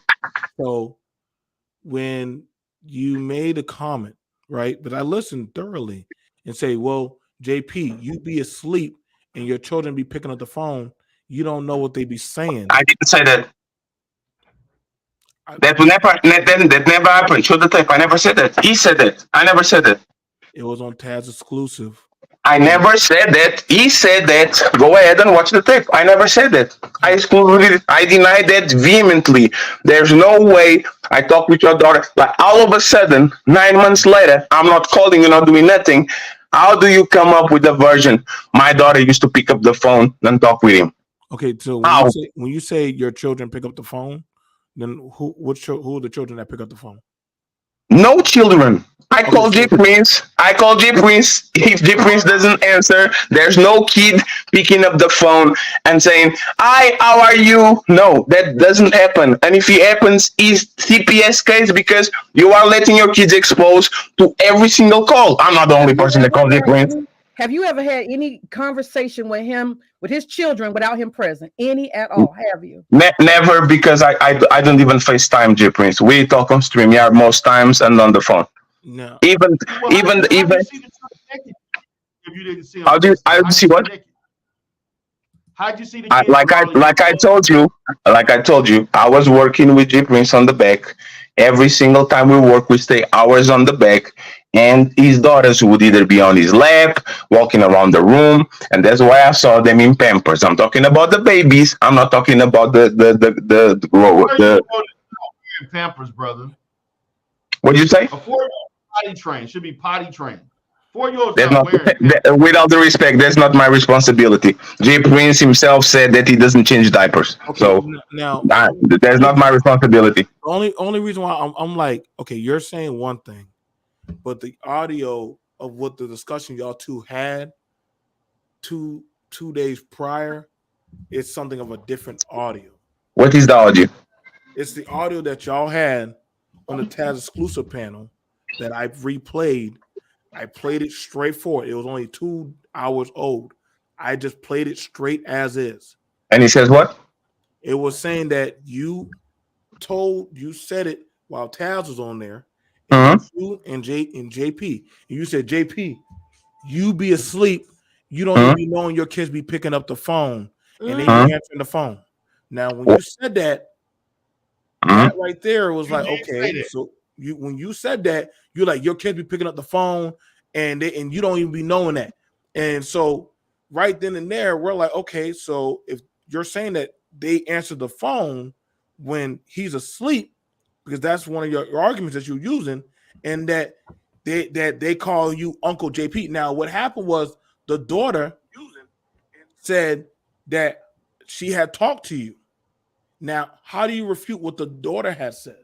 Because that conversation was that conversation was in front of J Prince. J Prince already told that in public in front of everybody. I didn't say Kendra pick up the phone all the time. I said verbatim, hey J Prince, I'm calling your bluff. If your daughter actually answers the phone all the time, like, you are a shitty parent. There's a lie. You know that you don't do that. You don't let him do that. So the conversation was simple. At some point of time, we wanted to make J Prince channel blow, and the channel was doing very well with live streams. And the next step was shorts, doing shorts. I said, J Prince, I'm going to teach you doing shorts. And he said, my daughter, such and such, the oldest, as is very good at TikTok, she's going to help me teach too. I said, hey, Kendra, come here to Uncle Fatty. Hey, let's go and let's teach J Prince how to do shows. Help Daddy with shorts. That conversation was in public. He was in front of us. That's the only thing he told you, because that's reality. All these conversations on the back and all that. Again, don't you find it strange? There's no smoking gun. There's no illicit conversations. There's no baby. Can you tell me what Fatty told you? Right. That then, like, it's been 1 week after I made that comment. He didn't ask her why. Okay, can you ask? Yeah, I have to say, as a woman, I'm not somebody that's gonna cape for abuse in any shape or form, but it does seem kind of unbelievable that even a slow man wouldn't ask his daughter what were they talking about.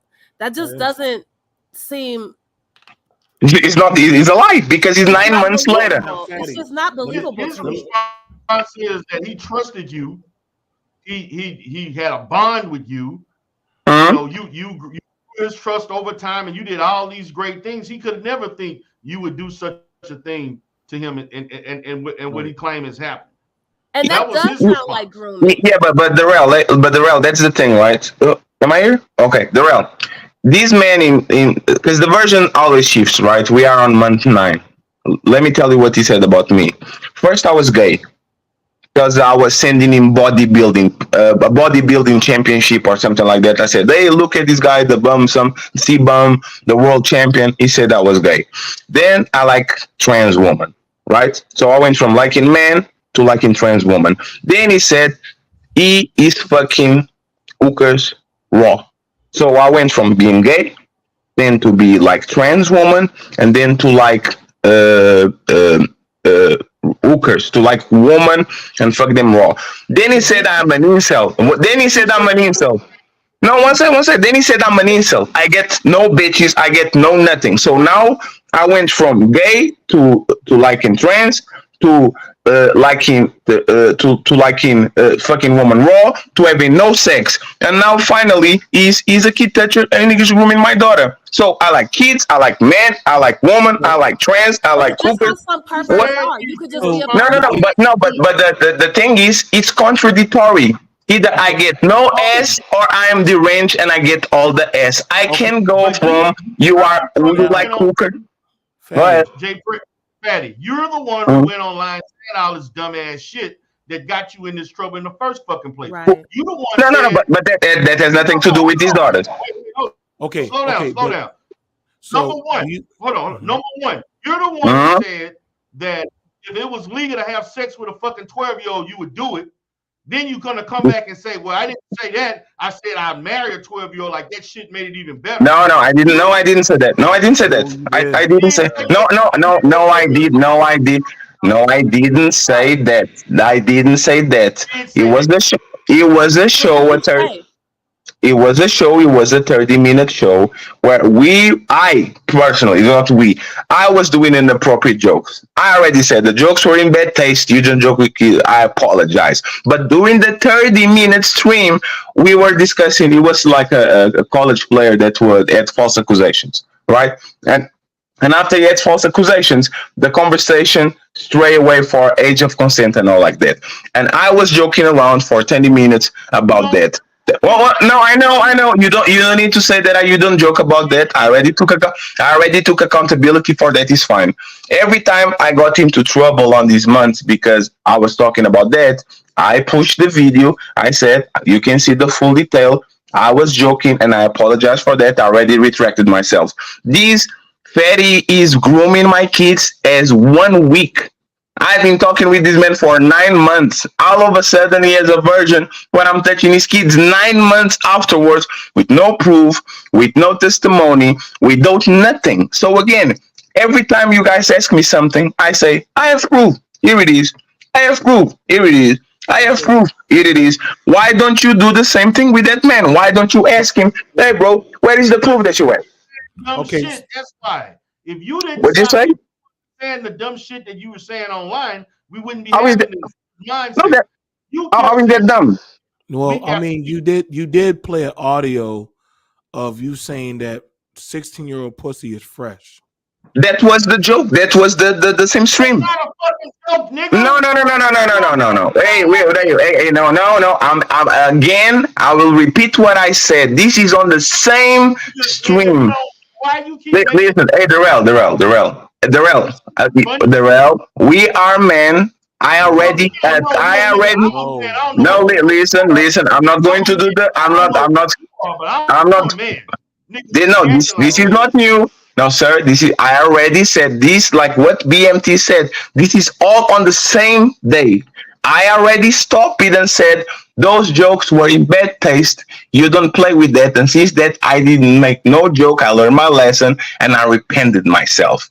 This is happening right now has nothing to do with that. It's all to do with J Prince trying to find another scapegoat to come at me because he's a scorned baby mama. That's all it is. So my question again is, do you want proof from this man or not? Because you are asking me for proof, and I can give you every proof I can have. You're the proof. The shit that you saying. How am I the proof? You're the proof because you keep saying dumb shit. You keep saying this shit. What did I say recent? What did I say recent that was dumb? Nigga, you just said that if I heard this with my own ears. You claim it's a joke.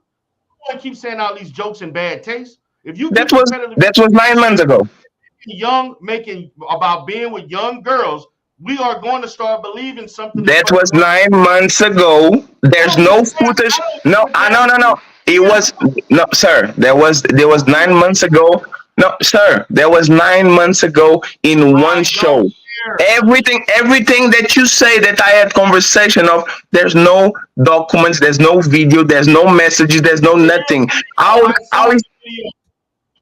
You saw me do what? What did you saw me do? Tell me. I saw the video where you were laughing and joking with them about the fact that if we could be with a 12-year-old girl and it was legal, would you do it? You was like, yeah. What? No, that's fair. No, that's fair. That's fair. But the Mr. Darrell, wasn't J Prince there smiling and laughing? Stay all fucked up. I don't give a fuck. That's my point. I already said the jokes were inappropriate. Sir, I said no. I said the jokes were inappropriate. I can give you more than that because I'm not a criminal. I have a clean record. How many times for you? No, Diderell, let me ask you. No, let me ask you something. Let me ask you. Hmm? No, No, let me just let me. you gonna keep saying some shit and then you want to come back and clean it up? I didn't. I didn't. So Diderell, tell me, I didn't say no dumb shit. Like that happened 9 months ago. I didn't say nothing dumb from there. I didn't make no jokes about it. I didn't make no comments about it. I was hyper quiet about the situation because again, I fell off with that man. That man told me I stole money from him. That man told that I stole. He doesn't prove nothing. Like he's the broker. He's like so. Me, Daryl. Let me ask you something, right? If, for example, a person says, "Fatty stole from me," right? This was the first accusation. He stole from me, and I said, "Okay, go to your bank, take a bank statement, and prove that Fatty stole from you." He didn't do it. Fatty was doing this. Okay, so please go ahead and prove to the people that I'm doing this. No, there's never nothing. There's no proof. There's no paper trail. There's no messages. There's no video calls. There's no nothing. You know, Fatty. Don't you find this? If a person lies on you about stealing money from them and they don't prove it and they put it down, how can you believe this shit when you know for a fact there's no proof? I saw your children naked. Nigga, can you do you allow me to play a video so you can see what I'm talking about? You did type that, bro. Can I ask a question? No. I want to show you a video, and I'm going to get to the video. I just want to ask a straight question. No, go ahead because I have to go in 5 minutes. I actually think that you're making some good points. I don't find those jokes that you told funny, or whether they were jokes or not.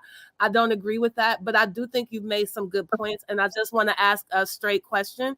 Hopefully he's coming back up because I'm sorry. I think he did make some good points, Darrell, and like taking emotion out of it. Some of the things he's saying do make sense. I just want to ask if he repetitively said the shit. See, you didn't see the thing about it. I get what you're saying. If you look at it for what he's saying, but if you keep saying dumb shit online, you take the genuineness of what he says. So here's what I would say back to that, Darrell. Hear me out.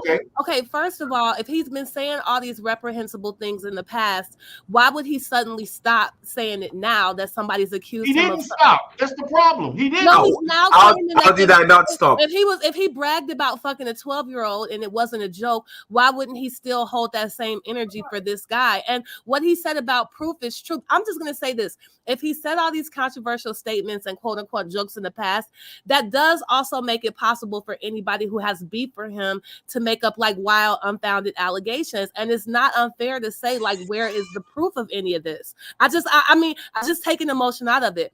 I want to ask this to him. If you're saying that these things in the past were jokes, and we all can be clear now that we're not making jokes.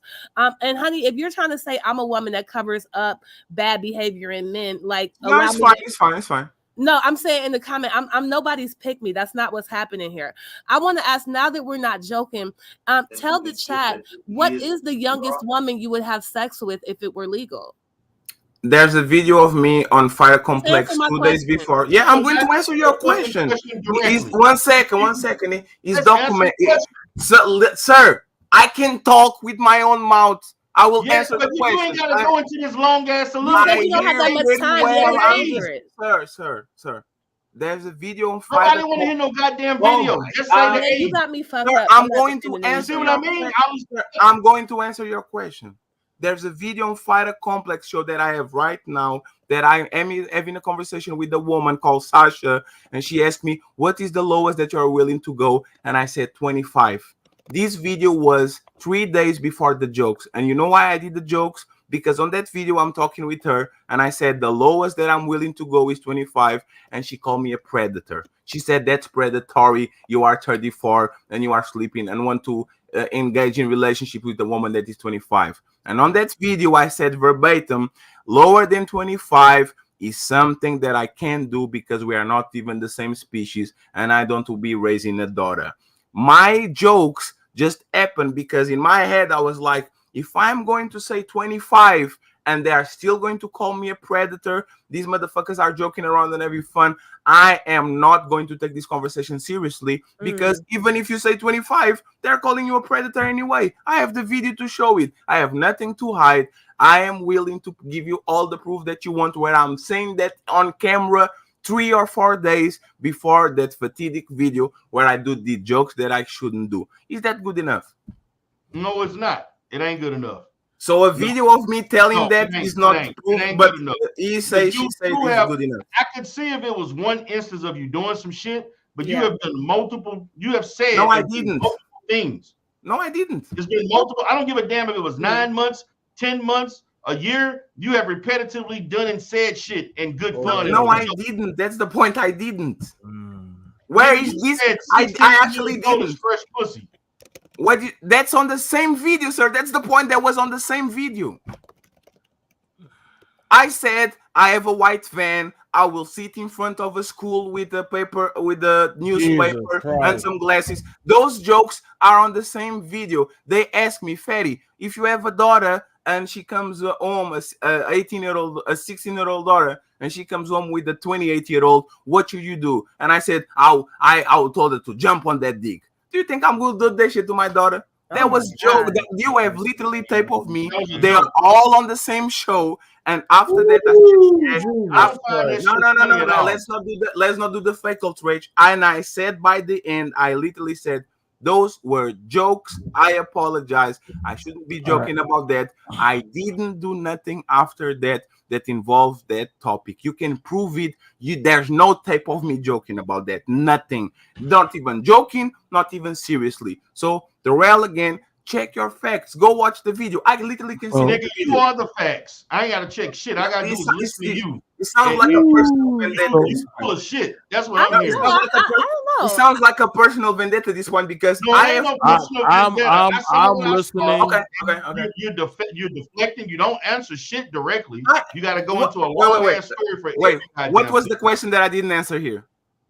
Every question we asked you, you started telling the whole fucking story. Wait. So anybody has any question that I didn't answer? Can you repeat it again? One of the things. Okay, so one of the things about it was it's like when somebody says show the proof.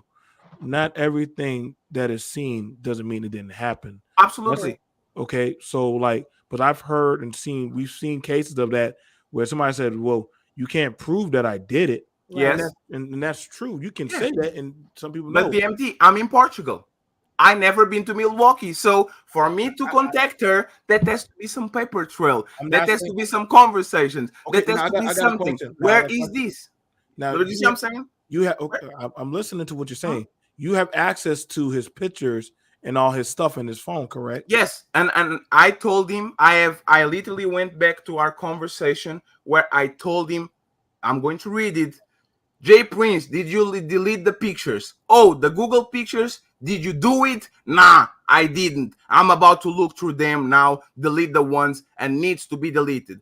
I asked this man multiple times, your phone is connecting to your drive or to whatever that shit is. Go ahead and delete everything that you have to delete. I told him multiple times. He chose not to delete it because he's a lazy piece of shit. What is the problem with me actually telling this grown man, delete that shit, stop synchronizing because I have your account and I'm seeing the pictures on your phone? What is the problem with that? Listen, we're just having a conversation. It's fine. I'm not agitated. I'm just saying, like, I saw his pictures not because I hacked him, because he gave me his Google credentials so I can run his channel and run his AdSense account. That's why I got them. So the thing about it, what Carrie Ann and D is looking at, and I'm looking at, is a lot of conversations that come up in your group is age of consent, virginity, talking points, and stuff like that. Where is the proof? There was one conversation that we had. No, again, nigga, stop. Y'all have multiple conversations about this shit. So ask him for proof. No, ask him, Darrell. Ask him for proof. We had one conversation, and I can literally again show you because I have proof. We were talking about age of consent, and Jay Prince was going to open a Glizzy store in front of a factory or something like that. And what I said, and there's tape of it, I said, I rather having my 18 years old dating a 28 years old, because that man probably has more stature, he has a car, he's more responsible. I wouldn't like my daughter to date the 18-year-old version of myself, because me as a man, I know how reckless I was. I didn't have a car. I would come inside of woman left and right. I was irresponsible. So I rather deal with the person that was older.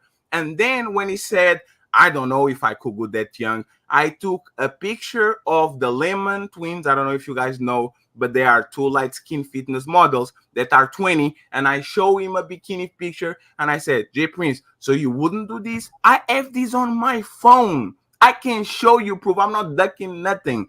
Where is this proof that we're talking about marrying and fuck? He doesn't have nothing. It's all, oh, I think he said that. I heard he saying that. So show us the proof. Every time you say something about me, I say, nope, here's the record. Every time he says something about me, I think I will believe him, because he sounds like he's an honest person. Well, look, I'm about to hop down. I just want to say, I think I'm the only person in the entire audience that thinks that this guy is making sense. And it might be because I'm the only one that's not familiar with his content, right? So I'm willing to accept that. But I feel like he came up here and he's addressed the questions that were asked of him. And I think that all those people in that realm are all misogynists. But I don't think being a misogynist is the same thing as being a pedophile and a predator, right? So I wouldn't necessarily agree with his rhetoric or his joke, but I don't think it's necessary to paint everybody that I disagree with on these issues as an actual pedophile. And I think that what he's saying is reasonable. If it's true that he's had multiple conversations about wanting to sleep with girls under the age of consent, like, where's the proof? I'm not saying the proof doesn't exist. I'm just saying, like, where is it? Because he's been adamant that it was only one conversation. And if it's true that this man spoke to that other man, Jay Prince's daughter, the story about her picking up the phone doesn't really make sense. And it doesn't make any sense to me whatsoever that a man wouldn't ask his daughter what they had been talking about. And I don't like when people go back and pick at victims, like, why are you just now telling this story? And why, like, there's some things that aren't always going to make sense. But the idea that you found out a man was talking to your daughter and didn't ask what they were talking about, it just doesn't, I think what he's saying is reasonable. He made jokes that most people don't find funny. I can see that. And that he said these statements, and now anybody that has a problem with him can accuse him of these outlandish things. I don't think he's wrong if he's asserting that didn't happen, and he's saying if it did happen, where's the proof of that happening? So that's just all I'm gonna say, and then I'll hop down. Thanks for having me up. And lady, thank you very much. And that's the thing, we talk about false allegations all the time on this space, about when people get scorned and people feel like they were cheated, they will go around and try to do whatever they can to do whatever they like. We need proof from this shit. We actually need it. And I think that's fair. Can you stay for just 1 second? This is what I kind of want to hear what the men have to say. And like I said, I don't want to get into a position where I'm defending you, because no, it's fine. I just wanted to I want to play it's fair to want proof. Go I ahead. just want to play. They know how to do it. Hey, why are you so mad and angry? No, put on your shirt. Put on your shirt. You don't want to go?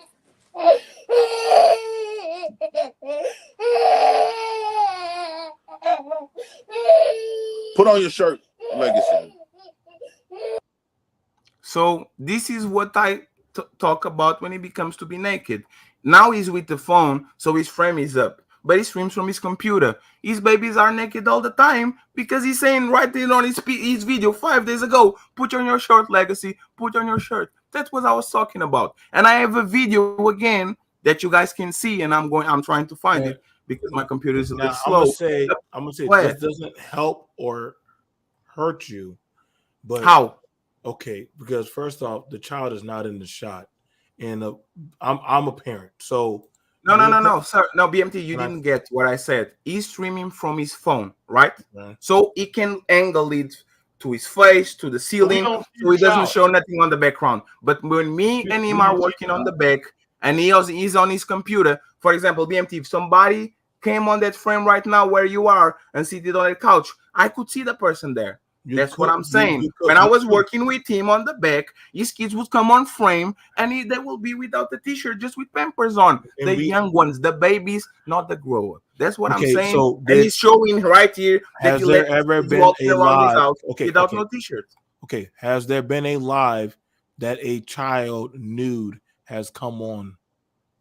No, that I'm aware not. Okay, so that was a question, right, Darrell? That was asked of him last night. Has your child come on? You understand what I'm saying, Carrie Ann? Like, we act like, no, I do, but I do know, and I do. The word naked doesn't always mean the same as nude. Right. So, and I'm not saying, and again, I don't want to get in a position where it looks like I'm defending this guy, right? I get what you're saying. And I'm sure that I don't agree with his takes on women or children or the patriarchy or anything, but the Jay Prince dude doesn't seem that believable to me. And the fact that he has this controversial reputation, like, it's not doing women or children any favors when we sit back and let wild allegations run wild with no evidence, right? Like, that's not doing a favor to like real victims. And so, yeah, I just like the whole like, where is the proof thing? I think is reasonable. I just think that's reasonable. And I think he did himself a favor by coming up here and explaining his case and putting himself to this scrutiny. And that's all. I doubt I agree with his takes. He did a good job of getting with his team and organizing a rebuttal. That's what he did. But I literally so you see what I'm talking about? Do you see? This is actually no, because this is actually showing. I know the game. I know the game. So you told me that, brother. That's the point. No, it's totally fine. Yes, you did a good job of rebuttaling. You did a good job of taking the clips, you and your team, getting together, getting the clips together, coming up with a way to flip this. Because notice, every time we start talking about you keep talking about Jay Prince. No, I didn't answer your question. No, that's not true, Darrell. That's not true. Y'all have repeatedly said that there's multiple videos of him talking about the age of consent. He said no, there's not. Nobody's produced evidence to the contrary. It is on Fight Club, Carrie. It's not on Fight Club. Fight Club deleted all the videos. Exactly. They deleted all. No, BMT, no, BMT, no. Listen to what I'm saying. BMT, no, listen, Darrell, the original video, the original, the BMT. Hey, Darrell, the original video. No, listen to what I'm saying. We know the original video is literally on Jay Prince channel. We reviewed that. I have the video on my computer. The video is below. Goddamn videos, Manny. What'd you say? Y'all deleted videos. No, it's not y'all. I'm not a part of Fight Club. I'm a panelist on Fight Club. I'm just a random person. But hear that. But hear what you just, you know what I'm saying? Yeah. Okay, so that was one of y'all staple things that No, it wasn't. Fight Club. No, listen, the MT. Let me explain what Fight Club is. No, the MT. Fight Club is all those videos, all the Fight Club had the rebranding like 2 months ago. Had a lot of all those videos that were before 2 months were gone. It was not one video, it was thousands of videos. And the thing is, Fight Club is a 36-hour per week panel.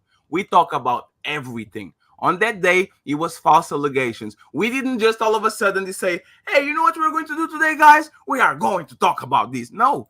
It's a 12-hour conversation. As you guys know, these panels go very long and get very messy. And we were joking about it. I joked about it. I apologize.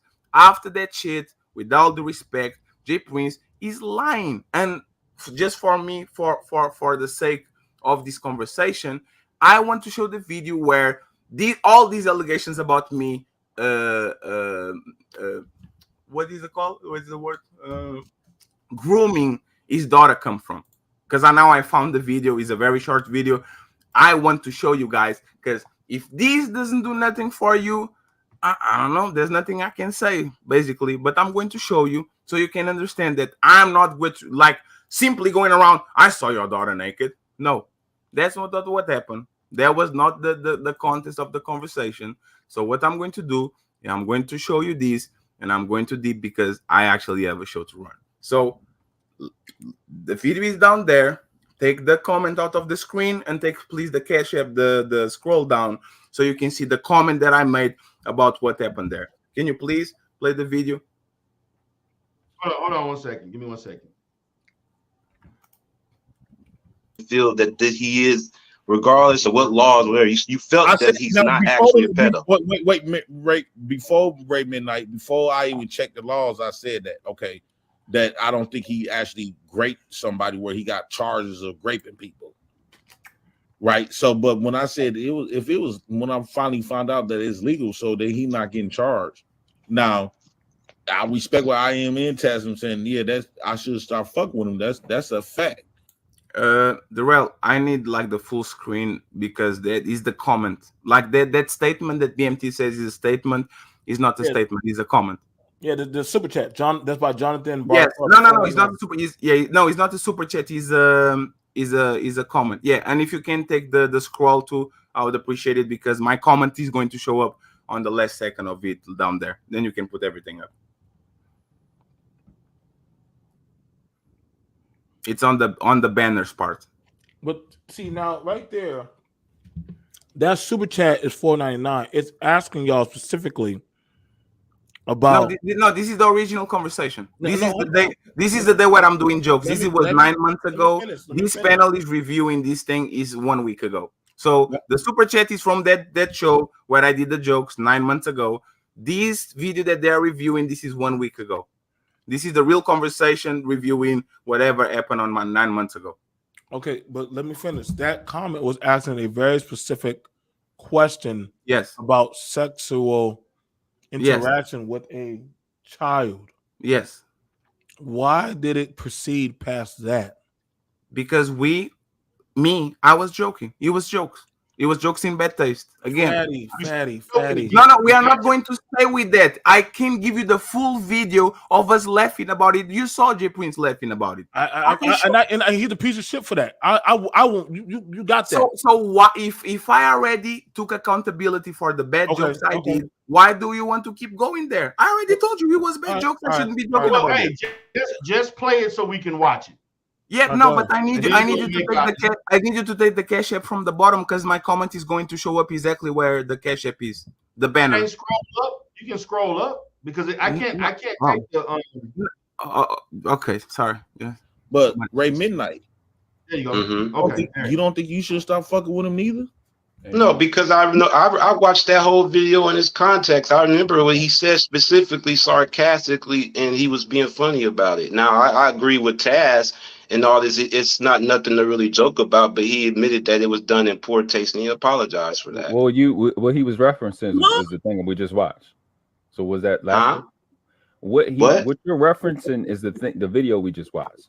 So was that laughter and well, he did. I don't think he was. It wasn't a matter if he cared if anybody laughed about it or not. He already said it before he said it. He said it. We're doing it in the playful and sarcastic manner. You had daughters. You would trust this nigga around your babies? You had him around yours?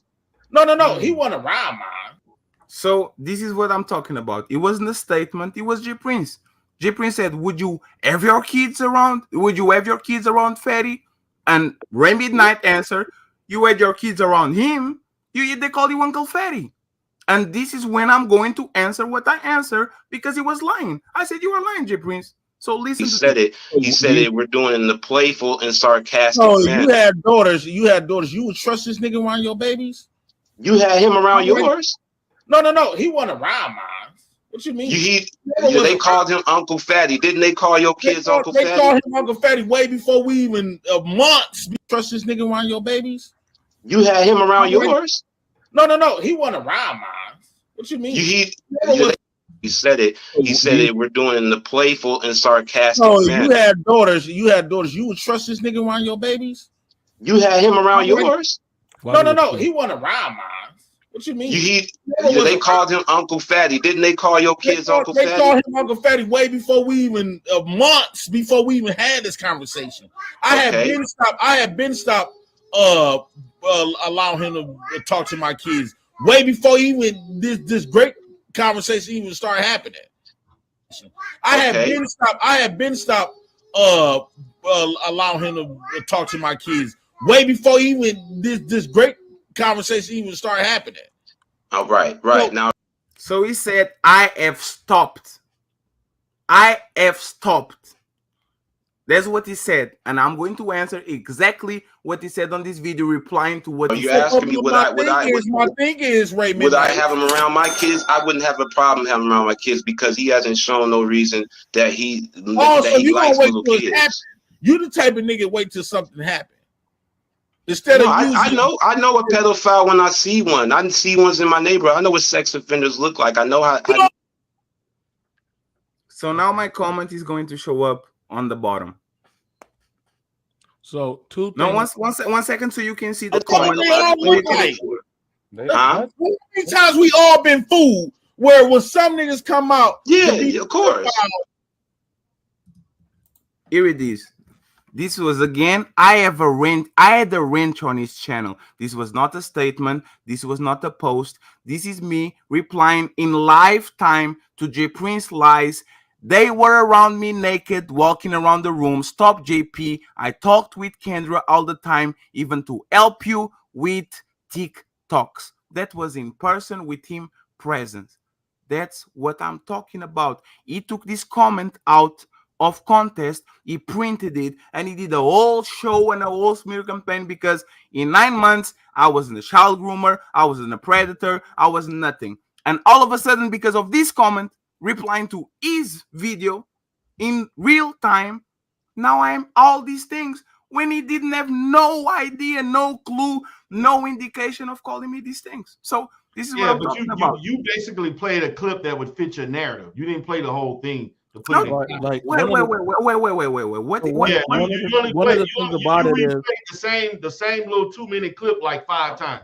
No. I played the clip where my intention with this clip is I didn't say this out of nothing. I replied to J Prince. J Prince lied about his kids not being around when we worked together, and I replied to it like I did. How is this comment? Because this comment is the comment that is being used to call me a groomer and all that. How does this comment prove anything? Now, so they were calling you Uncle Fatty. Yes. Okay. So that means y'all were close. That means you were talking. Me and J Prince were close. The kids was just around. Wait. If the kids are calling you Uncle Fatty, a kid ain't calling you Uncle Fatty for nothing unless they know you. Right. That's what I'm saying. Like kids don't just call you. The kids you talk to the dad. If you're talking to the dad, sir, they're not gonna call you Uncle Fatty, but I mean they have no relationship with you. Sir, I was working with this man probably 7, 8, 9 hours per day, either on the show or on the back. He doesn't have a lot of rooms in his house, and I'm going to stay at that. The kids were around us all the time because they had to. There's no place for the kids to go. Either they go to the street. Now they will talk to you. No, I have, sir. Did J Prince told that I talk with him? What did I told him? Okay, so there's nothing. There's nothing. You ask him. What did he told your kids? Oh, she probably doesn't remember, but I didn't ask. Okay, so. No. Acknowledge that, please. If I talk with these kids, the first thing that somebody will say is that, look at Fatty said this, Fatty said this, Fatty said this. He asked for this and this and this and this. He said nothing. He said, I don't know. If they're calling you Uncle Fatty, yes, that would mean they have some type of connection to you. No, I have a connection to. No, I am friends with this man. I've been through it with this man. We've been through war with this man, and I had an affinity towards him. I consider him a friend. So what happened was these kids by association will call me Uncle Fatty. Nothing more, nothing less. There's nothing weird about it. We had a relationship. I saw those kids. Those kids were being around us when we were working. So they call me Uncle Fatty because that motherfucker was one of my best friends for most of the time. What is the problem with that? Okay. So, and you said you never got to have a conversation with them. You never talked with them or anything of that nature. Now, the two babies can talk. I didn't have conversations with Kendra like that. The only time I talked with Kendra was in J Prince's presence. The Kendra is a 10-year-old. But you don't have no proof for that you didn't do that. So you can't prove a negative, sir. No, Like, okay, but here's the you thing. have to prove a positive. I can prove that I can talk with someone. I can't prove that I didn't talk with BMT before because I can prove a negative. It's You're not cutting impossible. me off. So you can't prove your talking point. He can't prove his talking point. No, sir. If I say I've been to the moon, right? I have to show evidence that I've been to the moon. But if somebody says, Ferry, prove that you're not sucking dick behind the dumpster. How can I prove? No, sir. How can I prove I didn't? We're not doing all that. No, how can I prove? No, the question is, if you accuse me of that, how can I prove I didn't? I can't prove a negative. So it's impossible. There was an audio where the child was asked, "Had you talked to Fatty without me knowing?" The child said, "What, Dieterell?" Yes. And what did they say? Yes. And what did they say that I said? The child, no, it didn't matter what you said. The child said yes, that they talked to you. See, and what did she say? The child is not going to answer in detail. The child asked a specific question with a specific answer. Did you talk to Fatty? She's Uncle Fatty. She said yes. That's how children act. That's all. Yes. Well, what did y'all talk about? She just said, "Yeah, and didn't she say to do TikToks and all that?" No. Wait. We're not going into all of that. We try. Wait. So friends, this is what we're going to do, right? You are going to SG Prince to talk with the daughter. We're probably going to come up with some lies or whatever to tell what did I told her. Okay, you are going to be investigative journalist. You're going to SG Prince to come here because he likes to talk, and you are going to say, now that you had 24 hours to talk, please tell me what did your daughter told you that Fatty told her. And after that, depending on the answers, I'm going to give you my full name. I'm going to give you my ID number. We are going to go to the cops. We are going to call the CPS, and we are going to solve this once and for all. And if everything is proven that a lie, I will make sure that J Prince understands what is defamation, and we will go forward. If you guys care about kids, can we do that? Can you guys promise me that? Well, we just heard a child already said that they talked. No, that's fine, but that's not. Wait. That's not fine. No, it's fine. TikToks. You're going to teach your daddy to do TikToks. Okay. That's not grooming. That's not like we want the MT. Why not say, JP, I'm gonna teach you how to do TikToks so you could teach your daughter. No, you BMT. You have to listen. I said I'm going to teach you to do shorts. J Prince turned around and says, my daughter knows how to do TikTok. She's awesome at it. And I said, hey, Kendra, come here. Kendra, please help daddy do TikTok so we can post it on his YouTube channels. That was the conversation. Because Kendra knew how to do TikToks. J Prince is on the Stone Age when it comes to technology. That was the conversation. Like I said, it's kind of hard to supersede what a child has already said openly on the So this is what we're talking about. So wait. Go, please. You guys have Prince. But see, the child is the third party person. No, BMT, I get it. So this is what you're going to do. Please ask J Prince to come back here. Tell him what did your daughter and Fatty talk now that you had 24 hours to ask what happened. And depending on what he says, please contact me. I have an email. I will give you my full name. I will give you my full ID. I'm a European citizen. Pedophilia is a crime in the European Union, and we are going to go to the full extent of the law. We are going to involve cops on it. We are going to involve CPS on it. I can be prosecuted to the full extent on the law. I don't want this to be a YouTube thing anymore because every 6 months I'm going to have to defend myself. So now that we are on the consequences realm, let's involve the cops. You hear him? Oh, damn. I just took out the thing. I didn't know it was going to take him out. Damn. Yeah. Listen, y'all. It's kind of hard. I was going to bump the other thing off because I wanted to play my video in response to the shit that he posted. I'm listen, man. You know what I'm saying? And I didn't try to Fatty. I didn't try to bump it off. Yeah. He could come back like I wanted to take the other thing off because I wanted to post this video. This shit here. you can't refute that. Oh, You know what I'm saying? You can't refute that. They've talked about a lot of consensual depravities on goddamn. Go ahead and play it, man. The Fight Club and his channel. Yeah, that's what I'm saying. Like now, all of a sudden, people like, oh, well, they got cleared. Like, no, dude, nah, that shit. They deleted. Man, listen, BMT. They got together as a group, and they conspired how they was gonna get through this shit. They deleted a whole bunch of shit.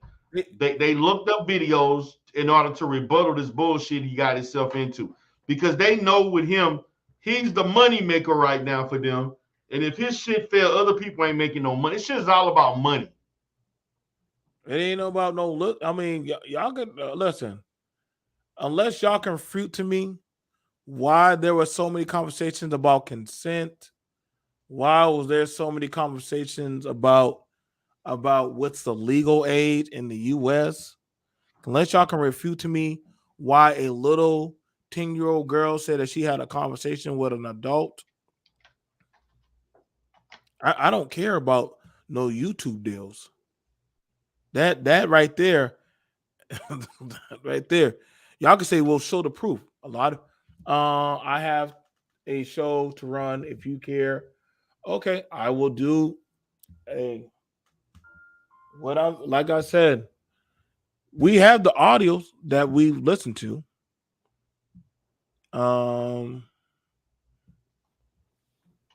But see, now it's like, if y'all care for kids,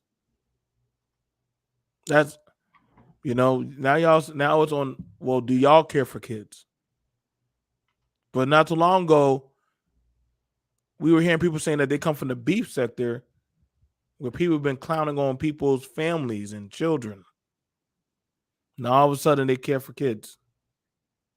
Where all this start coming from?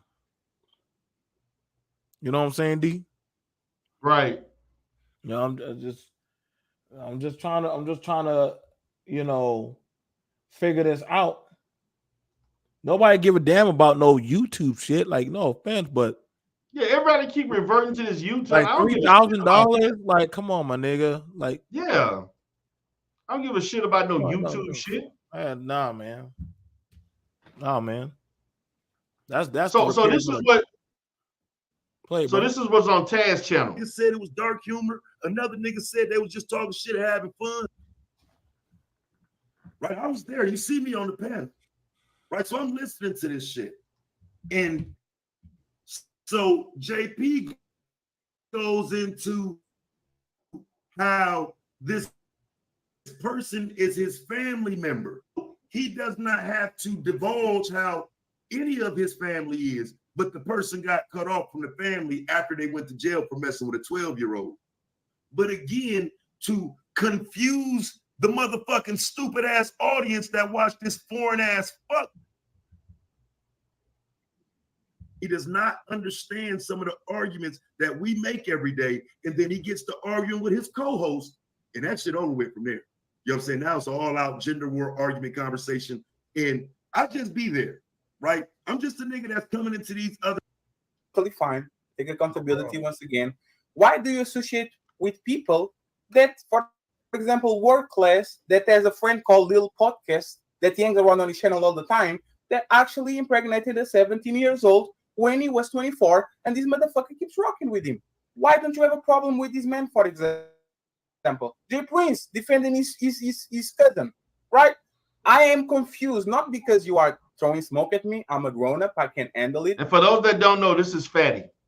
I just don't understand, why do you have these rules for me when, if you look at the type, it's clearly jokes, but you don't have smoke for people that actually either protected them or turned a blind eye because they are their friends? Why do you do that? Why did you edit me out the conversation with Jay Prince? Because you were not my target. Right, but if you're gonna edit me out the conversation and then come back and say I don't have smoke, you're not being legit. Niggas was editing the videos.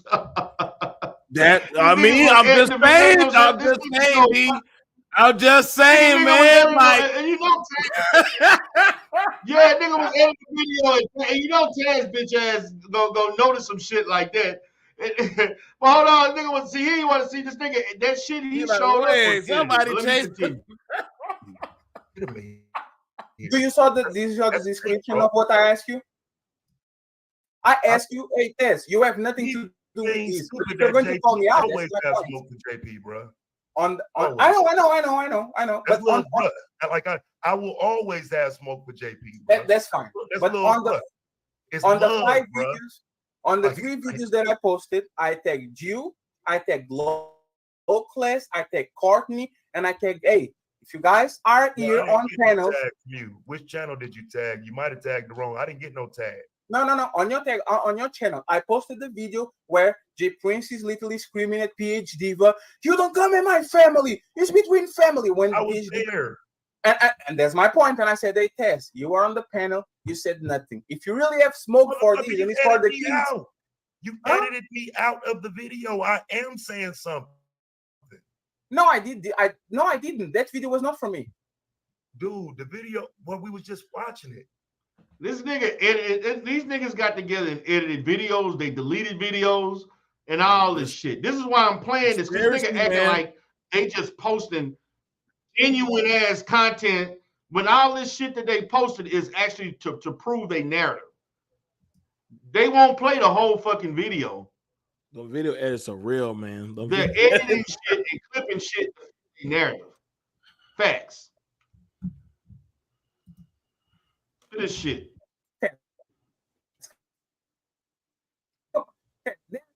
There's child trafficking, woman trafficking, and all that all around the world. It's not a Portugal thing.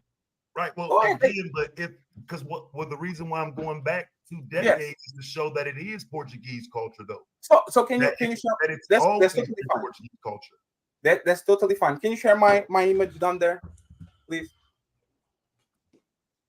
It's not the Portuguese thing. Age of consent, for example, in Japan was 13. Now it's 14 because they passed the. Here he go with this age of consent bullshit.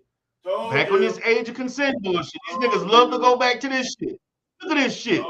Look at this. Look at this screen, guys. This is a screen that he put up.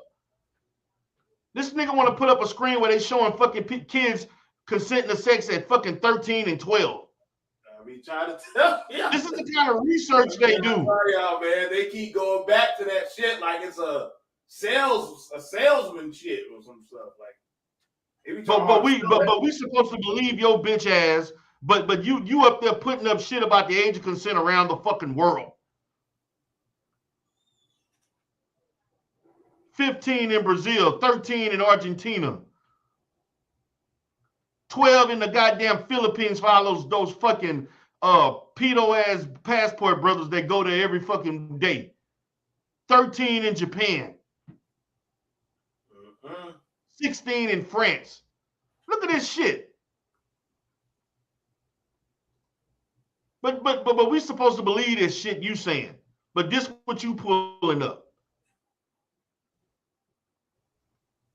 Bill, last year. This is not Portugal. This is all around the world. In January. Yeah. But this is all around. This is not a Portuguese thing. This is all around the world. Most countries don't have an 18 years old law. It's all around the world. Right. Well, you know, I do this type of content. So, I mean, I don't understand what your point is because we're no, my point is, for example, let me give you an example. Okay, let me give you an example. On Nigeria, the age of consent is 11. Wow. Right? This nigga know his work too. In Nigeria, the age of consent is 11. This nigga know all the countries and all the ages, the minimum age. Now, who go around looking up information like that? Who does that, BMT? Who go around knowing internationally what the fucking age of consent is? Listen, man, you already know we done had.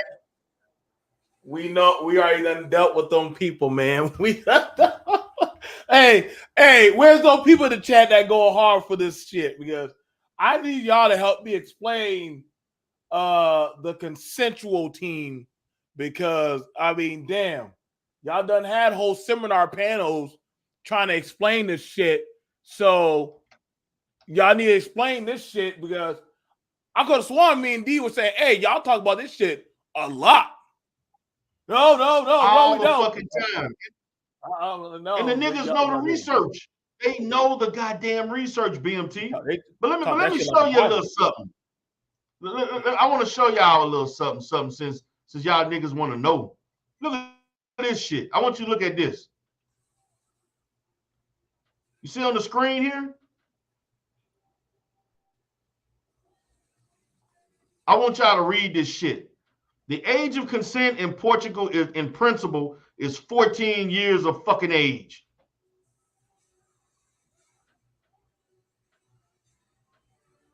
Hey man, something wrong, man. Something. This nigga in a country right now where the age of consent is 14.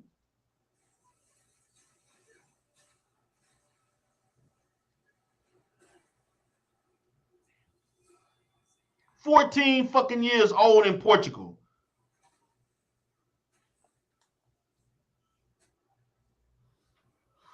So how the fuck I'm supposed to sit here and believe the shit you saying, and this is the fucking proof in the goddamn pudding?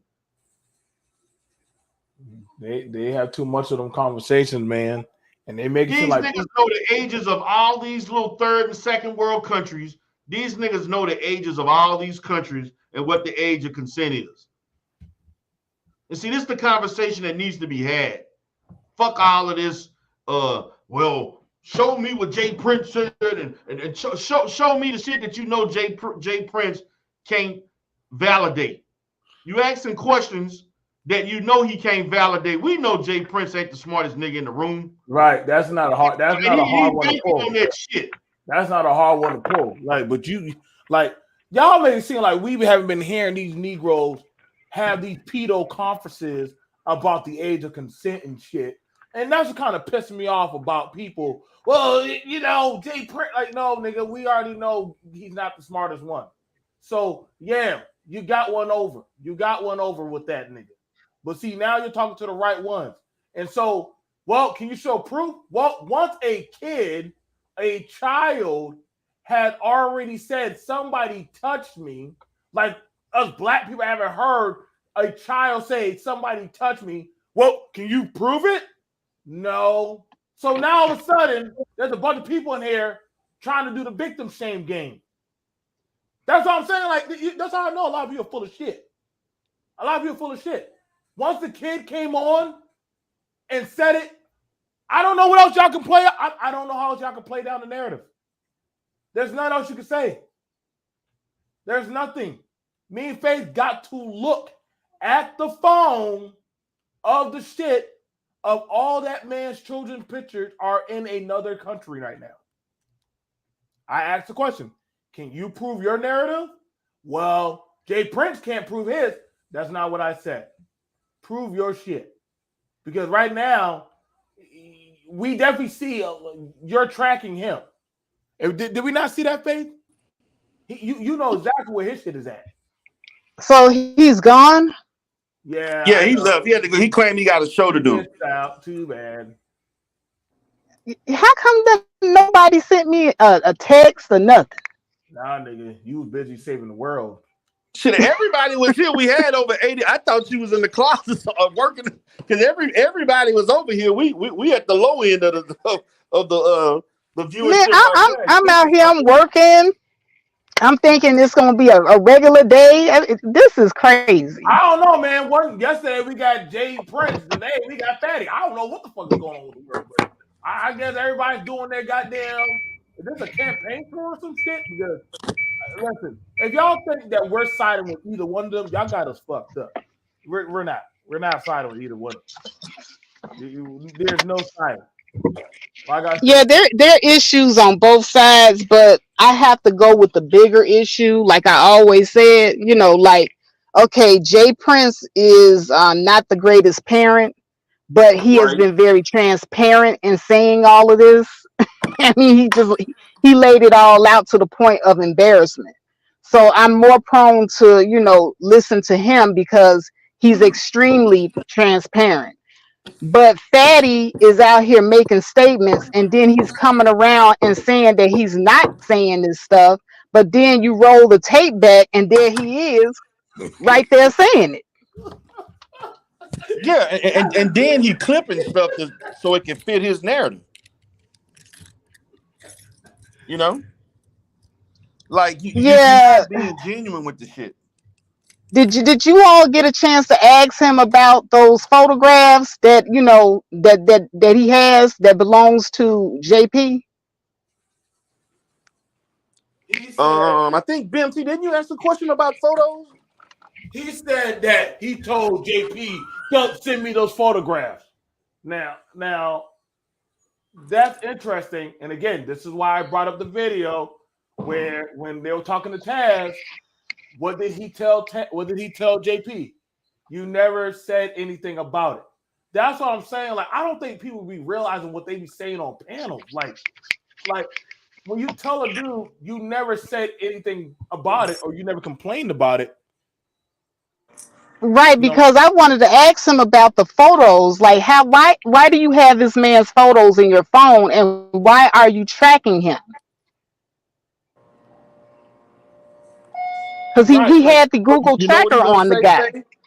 Faith, you know what he gonna say? Just like he told us, we did content together. We was doing 7 to 8 hours of content a day. I was talking to him all the time. The kids were there. They, in this little apartment, so I saw everything. Yeah, and He then I thought I understand heard about him. how much content they did together and how much they interacted every day. And correct me if I'm wrong, because I just got here, but I thought I heard him just now deny that he talked to Kendra all the time. But then in the actual Instagram post, he's saying that he talked to Kendra all the time. This is why I think Fatty is the one lying, because he's saying this didn't happen. Then you roll the tape back and it happened. Right. Because that was something that he said on Taz's panel, that JP, when you be asleep, your kids pick up the phone. That wasn't something that BMT made up. That wasn't that Faith made up. That's what he said. That's what he told JP and Taz. You all remember that commercial? I don't know if you've seen this commercial before, where these two guys live in the same house together, and I guess the cat got in the house and the cat doesn't belong to them. The dude was like, I don't know how this cat got in the house. We don't own a cat. And so the guy's looking at him like, you let the cat in the house. And he's like, no, I didn't. Then they roll the tape back and there he is letting the cat in the house. Fact. That's Fatty. That That's kind of Fatty. shit. Like, dude, you had all this. You put yourself. I'm gonna say this minimally. You can sit here and I understand. Like again, Jay Prince, we looking at he obviously lacking in a lot of areas, but you can't sit there and tell me you ain't trying to take advantage of that shit, because that shit sound like you took advantage of this shit, and now you trying to spin everything. No matter every question I asked him, he spin the shit right back on what Jay Prince didn't do or what he could have did and all this other shit every time. I The think he same does shit. what every groomer does. He groomed the parent. He saw that JP was very, very easy, to groom, and then he made his way over to the child. I think that's what exactly that's I think one of the things we want the crowd to understand, and I want everybody to understand. First off, we were definitely listening. I asked questions on my panel. Actually, before he came up on this one, what did I not offer him to come up on my panel? Yeah. First, that was 2 days ago. Didn't come. JP came up. So you can't say we gave JP the benefit of the doubt. If you came first, you could have came up. Then after that, JP came up. Then after that, now that we have more. See, the thing about it is, we don't want to hear the edited cut video. We wanted to just look at something that was said. Mind you, D. Darrell does not like Taz. But Taz just said, you edited the video. Why did you edit me out the video? Why did you edit it? So when you start changing stuff, when y'all start deleting videos, you're changing the narratives of what happened. And so when somebody says, we don't talk about consent or children. Now, Faith and I and Dee both know, as well as a lot of people know, that's kind of a constant thing that a lot of them older dudes or men over there in those areas, they like talking about younger women. That was a kind of a thing of a fetish kind of thing that they like talking about. Why can't a man get a younger woman? Why can't a man get a woman that is fresh? That was y'all conversations. So now when you get painted in a certain type of light, you can't get mad. You can't get mad at the narrative that's put out about you, because y'all been talking about trying to find the proper age of when is it that a man. Listen, they went hard for a pastor being with a 17-year-old. They went hard for a goddamn men getting with girls that were in the Philippines. So why now is it? Oh, now all of a sudden, that was months ago. But months ago, that was y'all main staple conversation, talking about we need to train these women how to be wives. You can't. I was rushing through that delivery. I was really rushing because I really wanted to get up here and ask him about those photos and that tracker. That tracker is the thing that really, really got me. Why are you tracking this man's comings and goings? See, to me, that was the damning evidence right there. Now, Faith, with that situation, I didn't see. I heard about that, but I didn't know enough information to ask me about he that. got that. Faith and I saw that ourselves. No, I saw that myself. He pulled it up on the phone, and all of the pictures are in Portugal, where he is. So he extracted the pictures when he gave him his password to his iPhone, which was stupid. Right. And it's again, so this, he took advantage. He took advantage of Jay Prince's lack of intelligence, and he doing all of this, this cleanup. It's easy for him to clean the shit up and make it seem like he ain't do shit. So I wanted him to answer to that right there, because that's the most damning piece of evidence right there. Why the fuck and that's a violation of privacy, by the way. He violated Jay Prince's and his children's privacy, and he's tracking this guy. Now, what kind of why are you tracking this? Did you say exactly what type of tracker was that? It's a Google tracker, and everybody's phone has one. Yeah. Oh wow. Yeah, he can erase messages, text. He did all of that shit. He got with his crew and did a cleanup work. They cleaned all this shit up. Did he not say that, Faith? Yeah. That they can play around with his messages and stuff? Yeah, he's giving them the password, and I tried to ask JP yesterday, why don't you just change your password? JP is slow.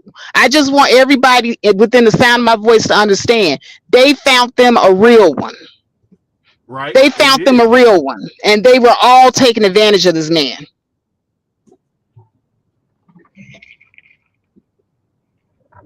So, like I said,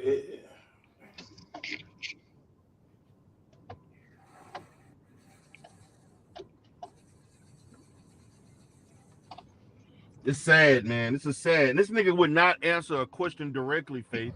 Every time we ask him a question, he got to follow up with this whole precursor to why this happened and that happened.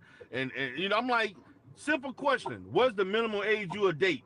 Well, on this show, I talked to so-and-so, and I'm like, just answer the question. Why we got to go into all of this extra shit on simple questions? Carrie Ann asked that question. Carrie Ann asked, like, hey, we need to know where you at with this dating shit. Like, where you at? Like, you trivializing every goddamn question got to be so trivial. Well, see, when JP sat up there and he said that they all, got together and coached him into helping Fatty. There's a lot of coaching going on. There's a lot of Exactly. taking Exactly. advantage of somebody's how can I say addictions going on. They're operating under the guise of, oh, we're just helping him. But if you're helping him, get him into a program that's going to help him with the main problem. Right. And see, I don't hear nobody talking about that. They ain't give a shit about him being a parent. They ain't give a shit about his CPS. They don't care about that shit. Like I said, man, I already told y'all. People coming and asking, tell us what was said on. Tell us what the little girl said. First of all, they didn't want the little girl to talk on the live. There's enough shit that had already been said and done with children being involved. But the child already said she had a conversation with an adult without the parent knowing. You cannot over supersede that if a child is telling you, if a parent would ask us, and we all three of us here are parents, did you talk to that person without my permission? Yes. Well, you should have watched your child. Hold on, dude. You just told me that you never had a conversation with my child before. Ain't that what he told us, D? But the child said, no, I did talk with that person. How do you get called Uncle D?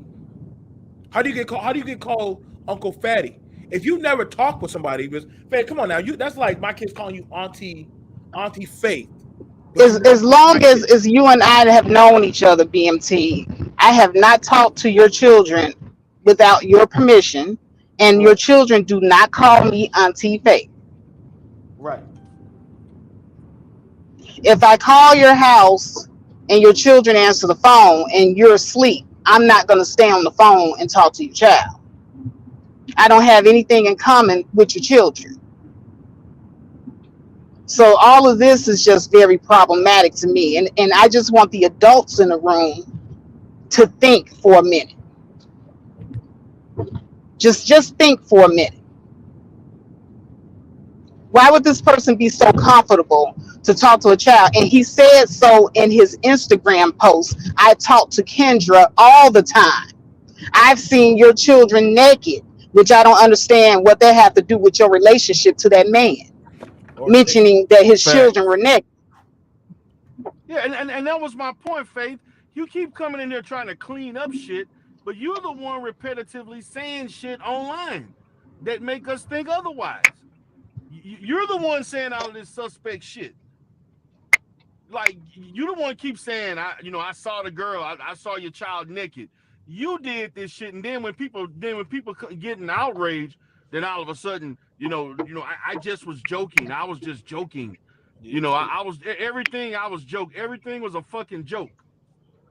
See, and that's the thing about it. And you could probably help me on. Maybe y'all two can help me understand that when somebody is trying to walk down this, I'm just joking shit, because everything a joke. It seems like that when somebody says that shit, like that means like, oh, like when somebody says something fucked up. Oh, I was just playing. Nah, nigga, no, you didn't get the reaction that you thought you was gonna get. Now you're trying to find a way out of it. So it was said, because y'all said that multiple times. But I keep telling you, and I don't want this to just, make it seem like it's just Fatty, because it's not just Fatty. It's that motherfucker Aaron O too, because he also made some pretty pedophilic comments. Mm-hmm. Yep. What's up, AT? What's up, player? What's going on? Peace. What up? What's going on, man? What's your What's take, good? man? A lot has happened today. I don't know if you was watching in the clouds or not, but go ahead and give me what you got. I skimmed through it. I listened to a little bit. I caught bits and pieces of Face Stream last night. And I saw BMT's the other morning. was, I'm multitasking, so I wasn't going to do anything. And I get it. People, everybody's was going to on have. the panel today. Yeah, I saw it. I did just dial back. Today? Okay. Yeah, I dialed back and I heard a little bit of that. Okay. Yeah, I dialed back. I heard a little bit of that. Look, I work, as far as YouTube is concerned, I work with Fatty and I work with Jay Prince.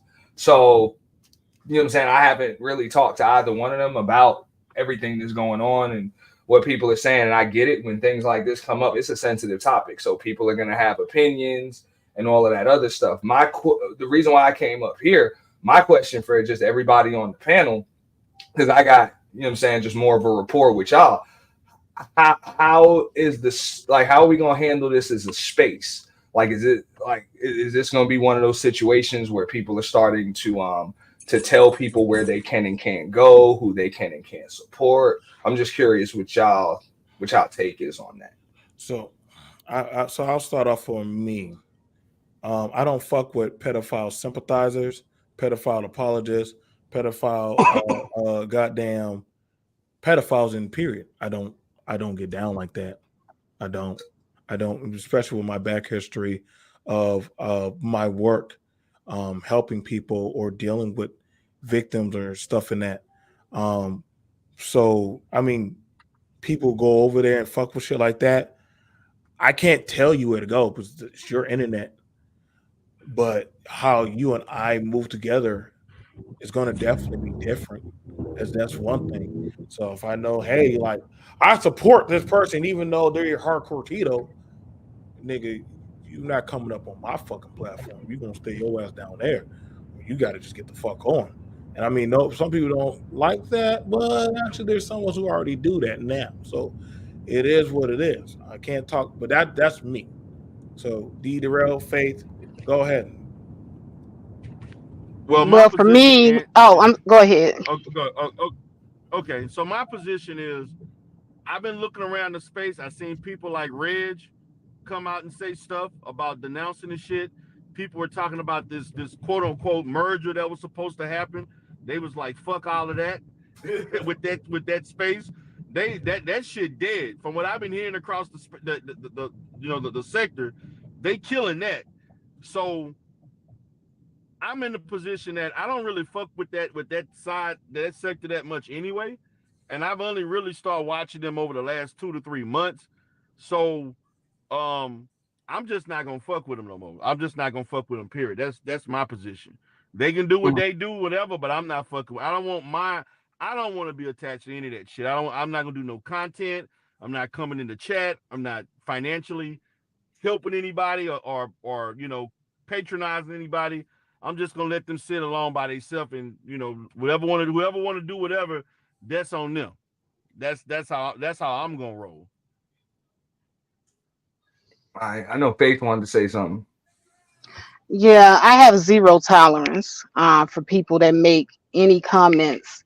I don't play with it. I don't think it's funny, and no, I don't think it really belongs in the space. And if YouTube were to actually get up on their job and go back and view those videos, they wouldn't have a channel. So let that speak for itself. Okay. I mean, I was just curious. I've been part of situations like that and seen it on here, and I'm sure y'all have all been around longer than I have. So, I personally don't like how it goes as a space when people start to just dictate who supports who can support who. Oh, well, if you support this one, you done lost my support. I can't support you, whatever. It kind of splits things because you might have somebody that was supporting both of y'all last week, and now they got to make a choice. This person didn't force them to make a choice. You are forcing them to make a choice. So now the choice might just be against you. So now you might have a falling out with somebody over something that really had nothing to do with you and that person. It has to do with Jay Prince and Fatty. So what I've said, what people, hit me up, ask me questions about it, I just said what I believe. And this is somebody that's kind of been, I'm not going to say connected, but I've been kind of just working with them and sharing panel space with that entire group for like over a year now. So I can tell you that whatever's going on between those two is personal. Like it's personal. They both slung a lot of mud at each other. Like it's Right. personal, and I see a lot of people getting into stuff that's not personal.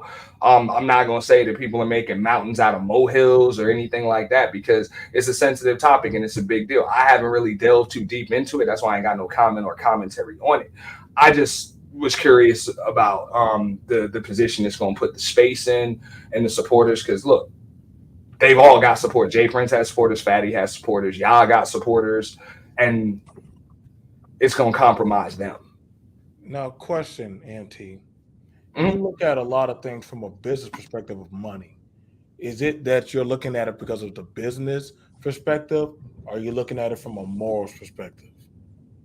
I mean, as far as I'm concerned, I mean, money is a byproduct of business. You know what I'm saying? It's a byproduct of business. So business doesn't necessarily mean money.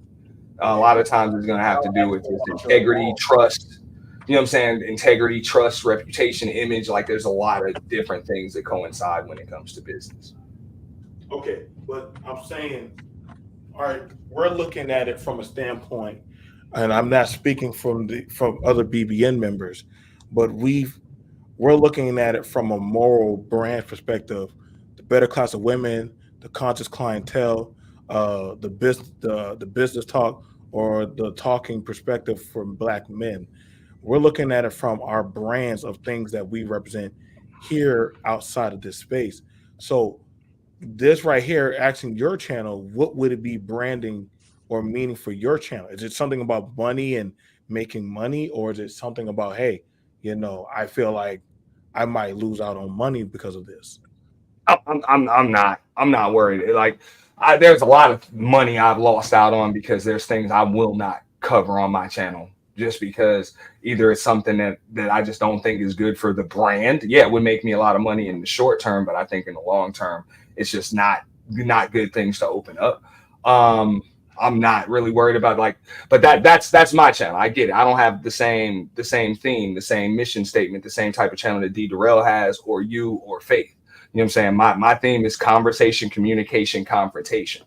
So it's just not really in my my channel's best interest to really just be excluding people. You know what I'm saying? It's just not. It's kind of like based on everybody being able to come through. So it sounds like it is about business. Well, yeah, business, but it's not about money. Okay. Like I say, the brand. I'm not going to change up the brand and reputation and all of that stuff when it comes to my channel. Yeah, I get it because when you doing the purge, you getting people from all over. You can't. I get that. People coming from all sectors. You're like more open than any almost.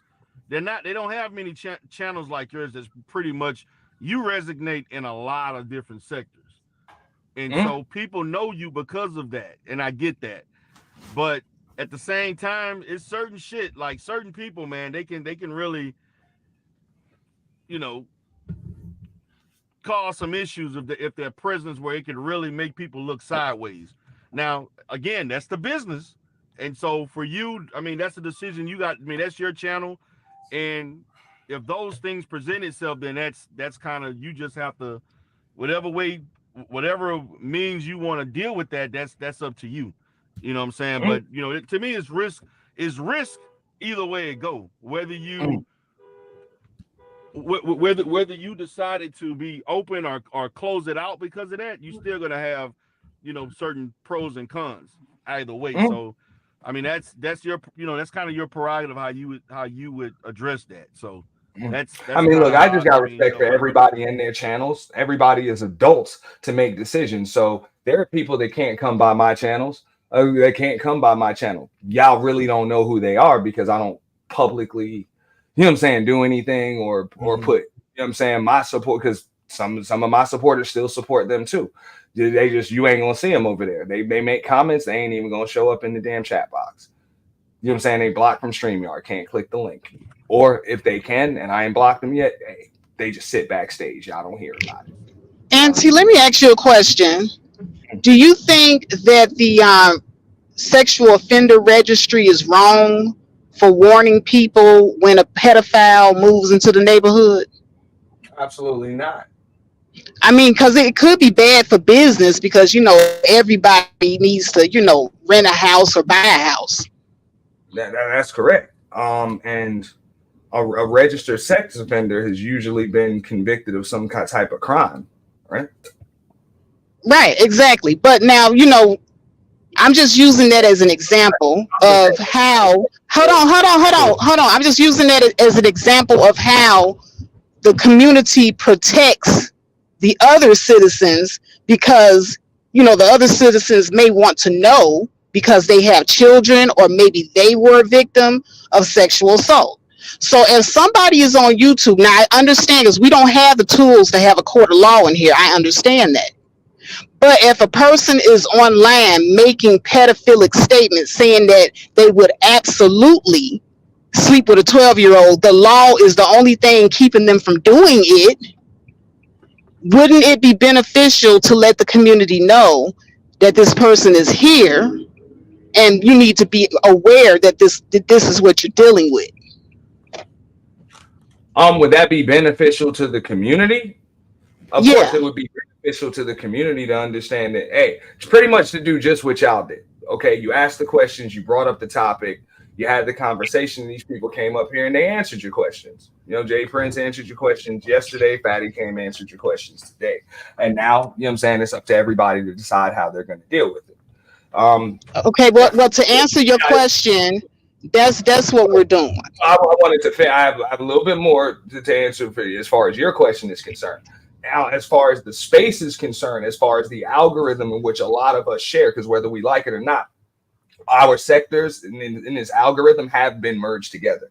That's why y'all know about these people. They weren't coming up in your feed before. They're coming up in your recommended feed now. Your videos are coming up in recommended feed with them.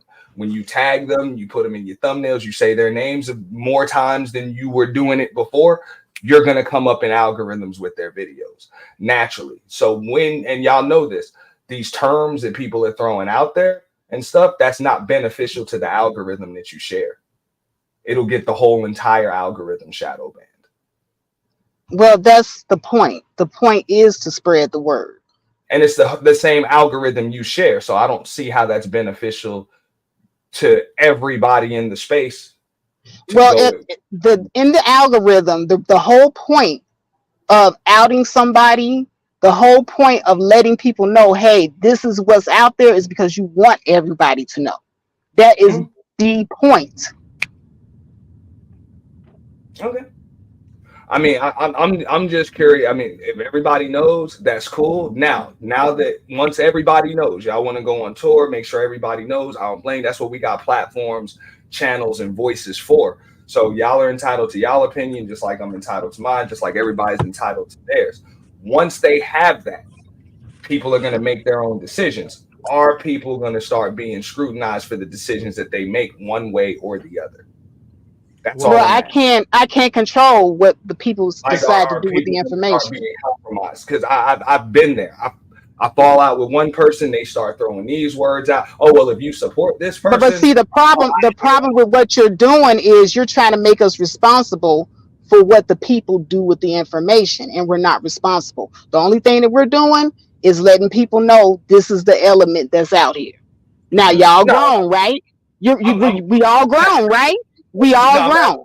Ask a few more people this question, and you're right. You put the information out there. Once people make their decision as far as how they will move, will they be either treated or scrutinized a certain way when none of this? We don't know.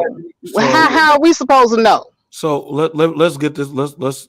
I'm just saying. My point is this: if you say like D. Darrell said, "Look, I don't rock. I'm not gonna rock with old boy no more."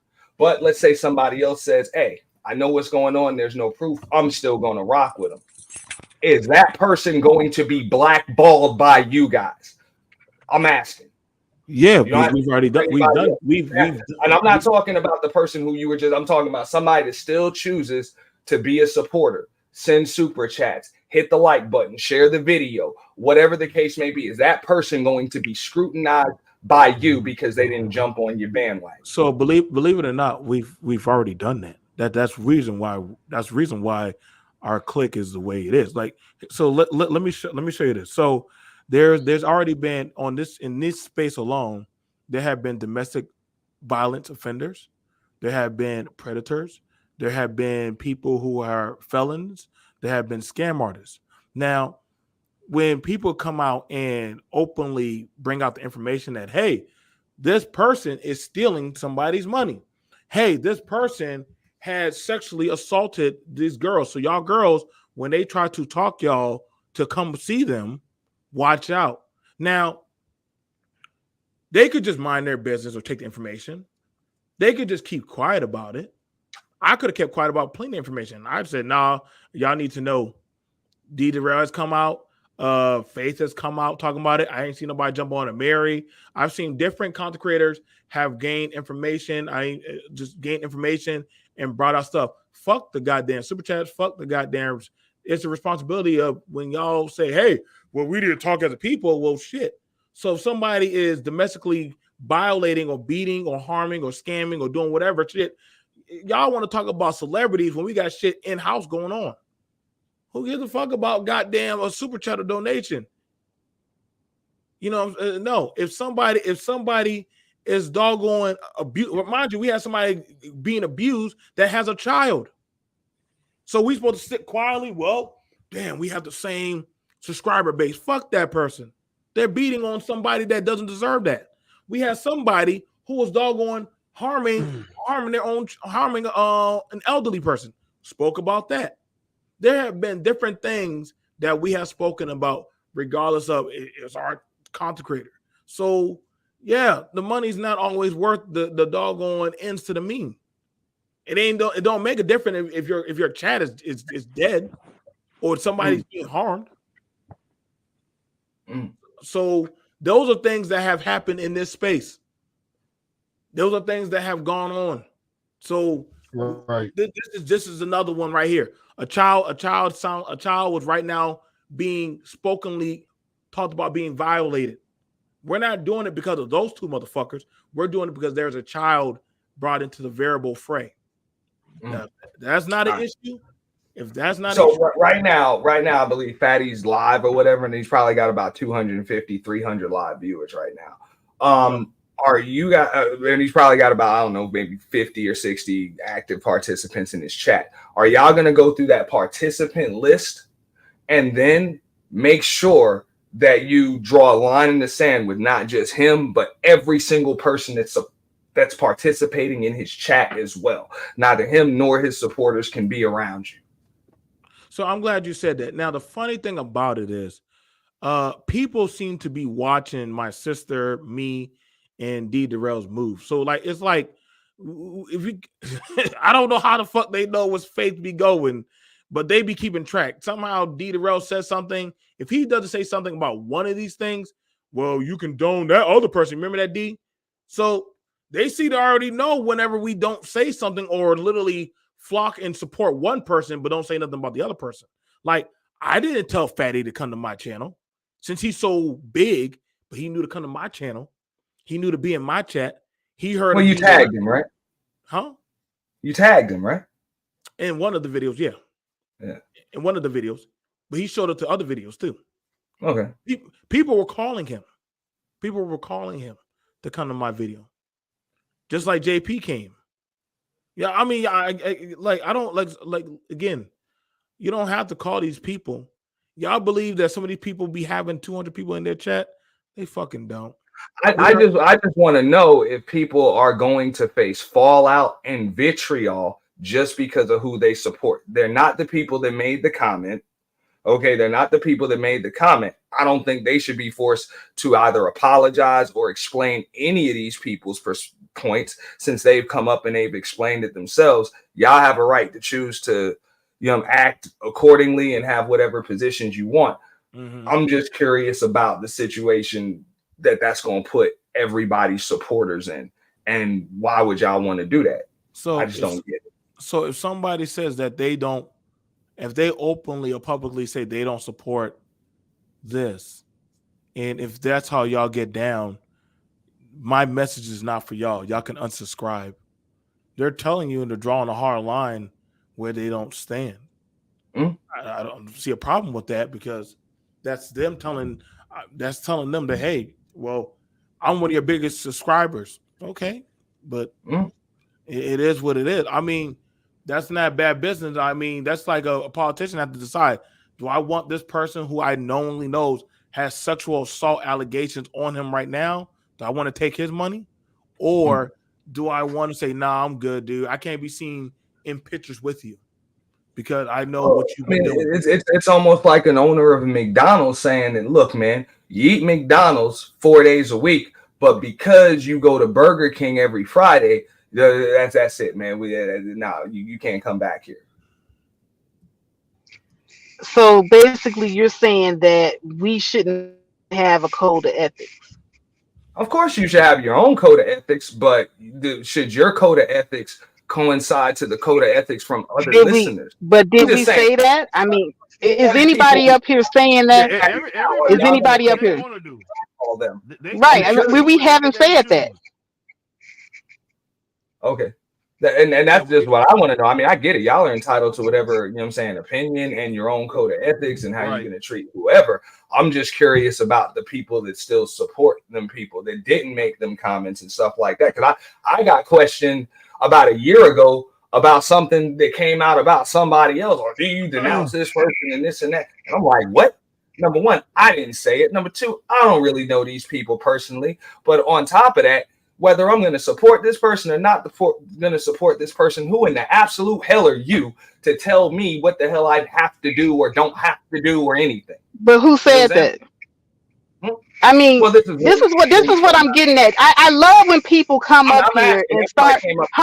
Hold on. Then you start making the argument about something and going off on something that nobody has said. Now, nobody says anything to the Golden Globe Awards when they take a reward away from somebody due to their code of ethics. Nobody goes up to the founder of the Golden Globes and says, hey, just because you won't let Will Smith come back to the awards, are you gonna, then look upon us that do still, rock with Will Smith? Don't nobody ever go to this person and say that. But only in Black YouTube do we do this. Everybody else gets to have a code of ethics, no question. But if Black people start to have a code of ethics, now people want to question it and they want to be indignant about it. And we're always worried about the wrong thing. No, but let's just think this through. We're always worried about the wrong shit every time. Don't you get tired of that? I'll tell you what I get tired of. I don't get tired of people having their own code of ethics. What I get tired of is people trying to push their code of ethics onto other people. Your code of ethics is an individual thing. And of course, it's a code of ethics amongst your group. Understandable. But for those that aren't part of your immediate circle, what code of ethics and standards are you going to hold others to or demand that they have or blackball them because their code doesn't match yours? I didn't know that we had the ability to blackball anybody. That's why I was asking. I mean, don't get me wrong. You making a video, not you in particular. I came up here to have the conversation with y'all because I know I can't. You know what I'm saying? Right. I can't. There's certain people. Yeah, I'm not here to dictate anybody's decision. I'm just going to say on mine. Yeah, I'm not here to dictate anything about anybody, but I'm only here to profess my position. And if I choose not to rock with other people, that's my choice. If they choose not to rock with me, that's their choice. But I'm here to only profess my perspective. It don't have to be everybody's perspective, but that's my perspective. Because to be honest with you, I don't really fuck with that sector that much anyway. So it don't really, as far as people in the chat and whomever else, I don't really have a skin in the game with really. That's very. There are people I do know there. It's not a lot. So it's not really a hard decision for me one way or the other, because I only know like maybe 5 to 8 people that I know consistently go there. So it's not really that big of a deal. But if other people choose to do what they do, that's their right. I can't tell them not to. It's just that if we interact or offline or online, we may have discussions. If we choose to agree to disagree, hey, that'll just be what it is. But I can't make nobody do anything they don't want to do. That's up to them. Exactly. I mean, when that whole thing went down with Cynthia G, when she made the statement about black male babies, everybody had differing opinions. Hey, I withdrew my support. A lot of people withdrew support. Nobody, said, hey, you can't go and see Cynthia or, look at her videos anymore. It's just people went and did what they wanted to do. But ultimately, the platform, YouTube, came down hard on her when she was outed. When it started going, getting a little bit more public scrutiny, and they snatched her channel. And so they made the decision for everybody.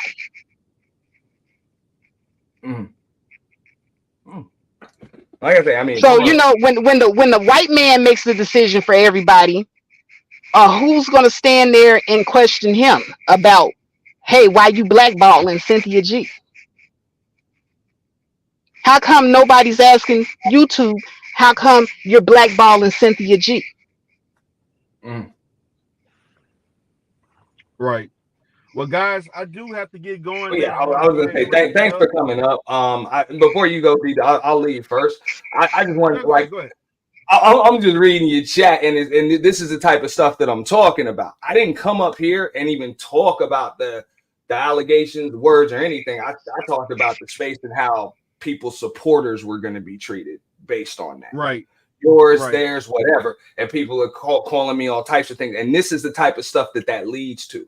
That's all I'm saying. I know that. I've seen it. I don't think that's good for the space as a whole. I think it splits more than it helps. So I don't mind having a conversation, open up the conversation, just to say how we're going to handle it.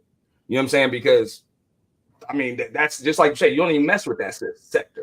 You know what I'm saying? A lot of people don't mess with that sector. Now, all of a sudden, they got an opinion on it. They don't know what the hell is going on. I don't really know what the hell is going on. That's why I don't have an opinion on it. I really don't. You know what I'm saying? All I see is supporters that are compromised. I know I see people that are scared to drop down in chats. You know what I'm saying? Because of who might see them in somebody's chat. And it's not just the person over there. Might even be yours too. Because last week they were supporting you and them. I'm not gonna go around policing everybody. I'm not doing that. That was just my question, and it was just a question. I'm not here to. I don't think anybody up here profess to that. But let's just say somebody get on a panel and they start talking. Well, I was over there by Team Fatty and he said this and he said that, and I don't believe you. I'm not having that conversation with you. I'm not. and I'm like, hey, we not having that conversation. If you want to support them, I will. I'm not supporting them. I'm not going to go to your channel if you're doing content like that. Just like you got a right to support who you want, I have also got a right to not to support. So to me, it's fair game. It's fair game both sides. So yes, people are going to lose, but hey, that's capitalism. Yeah, that's I mean, business. people gonna lose. People gonna lose. It happens. So if we want to look at it from a moralistic standpoint, which is basically covered through capitalism, because this is capitalism. Hey, it's losers and winners, and that's just whatever you choose to do is what you choose to do. And that's what's that. If I choose not to support you, if I choose not to give you my money, and that's my right. No. You can still do what you do, but that don't mean I can't do what I want to do. So you can support whoever you want. But if I was supporting you and I'm giving you so this and that, and then you decide to go this route and I don't like the content, then I'm just not gonna support you. You can't come back to me and say why you don't fuck with me no more. Okay, well, I don't fuck with you because you fuck with this person, and as a consumer, I have a right to not. No, hey, Exactly. And I respect that. And just like BMT was saying, as black men and a community, are we gonna just respect each other as adults to allow them to make, allow other adults to just make their own decisions as far as who it is they're going to support? As far as what J Prince Fatty went through, hey, one person said something, maybe one person did something. I don't know the whole story. I'll do some more home, but either way, everybody has a right to hold them accountable for what the hell was said on a public platform. Y'all got a right to do it. That's what I'm saying. That's what I'm saying, Auntie. Everybody else gets a chance to do that though. Just like with Target. those white women got together and they boycotted Target because of that LGBTQ line that they had in the children's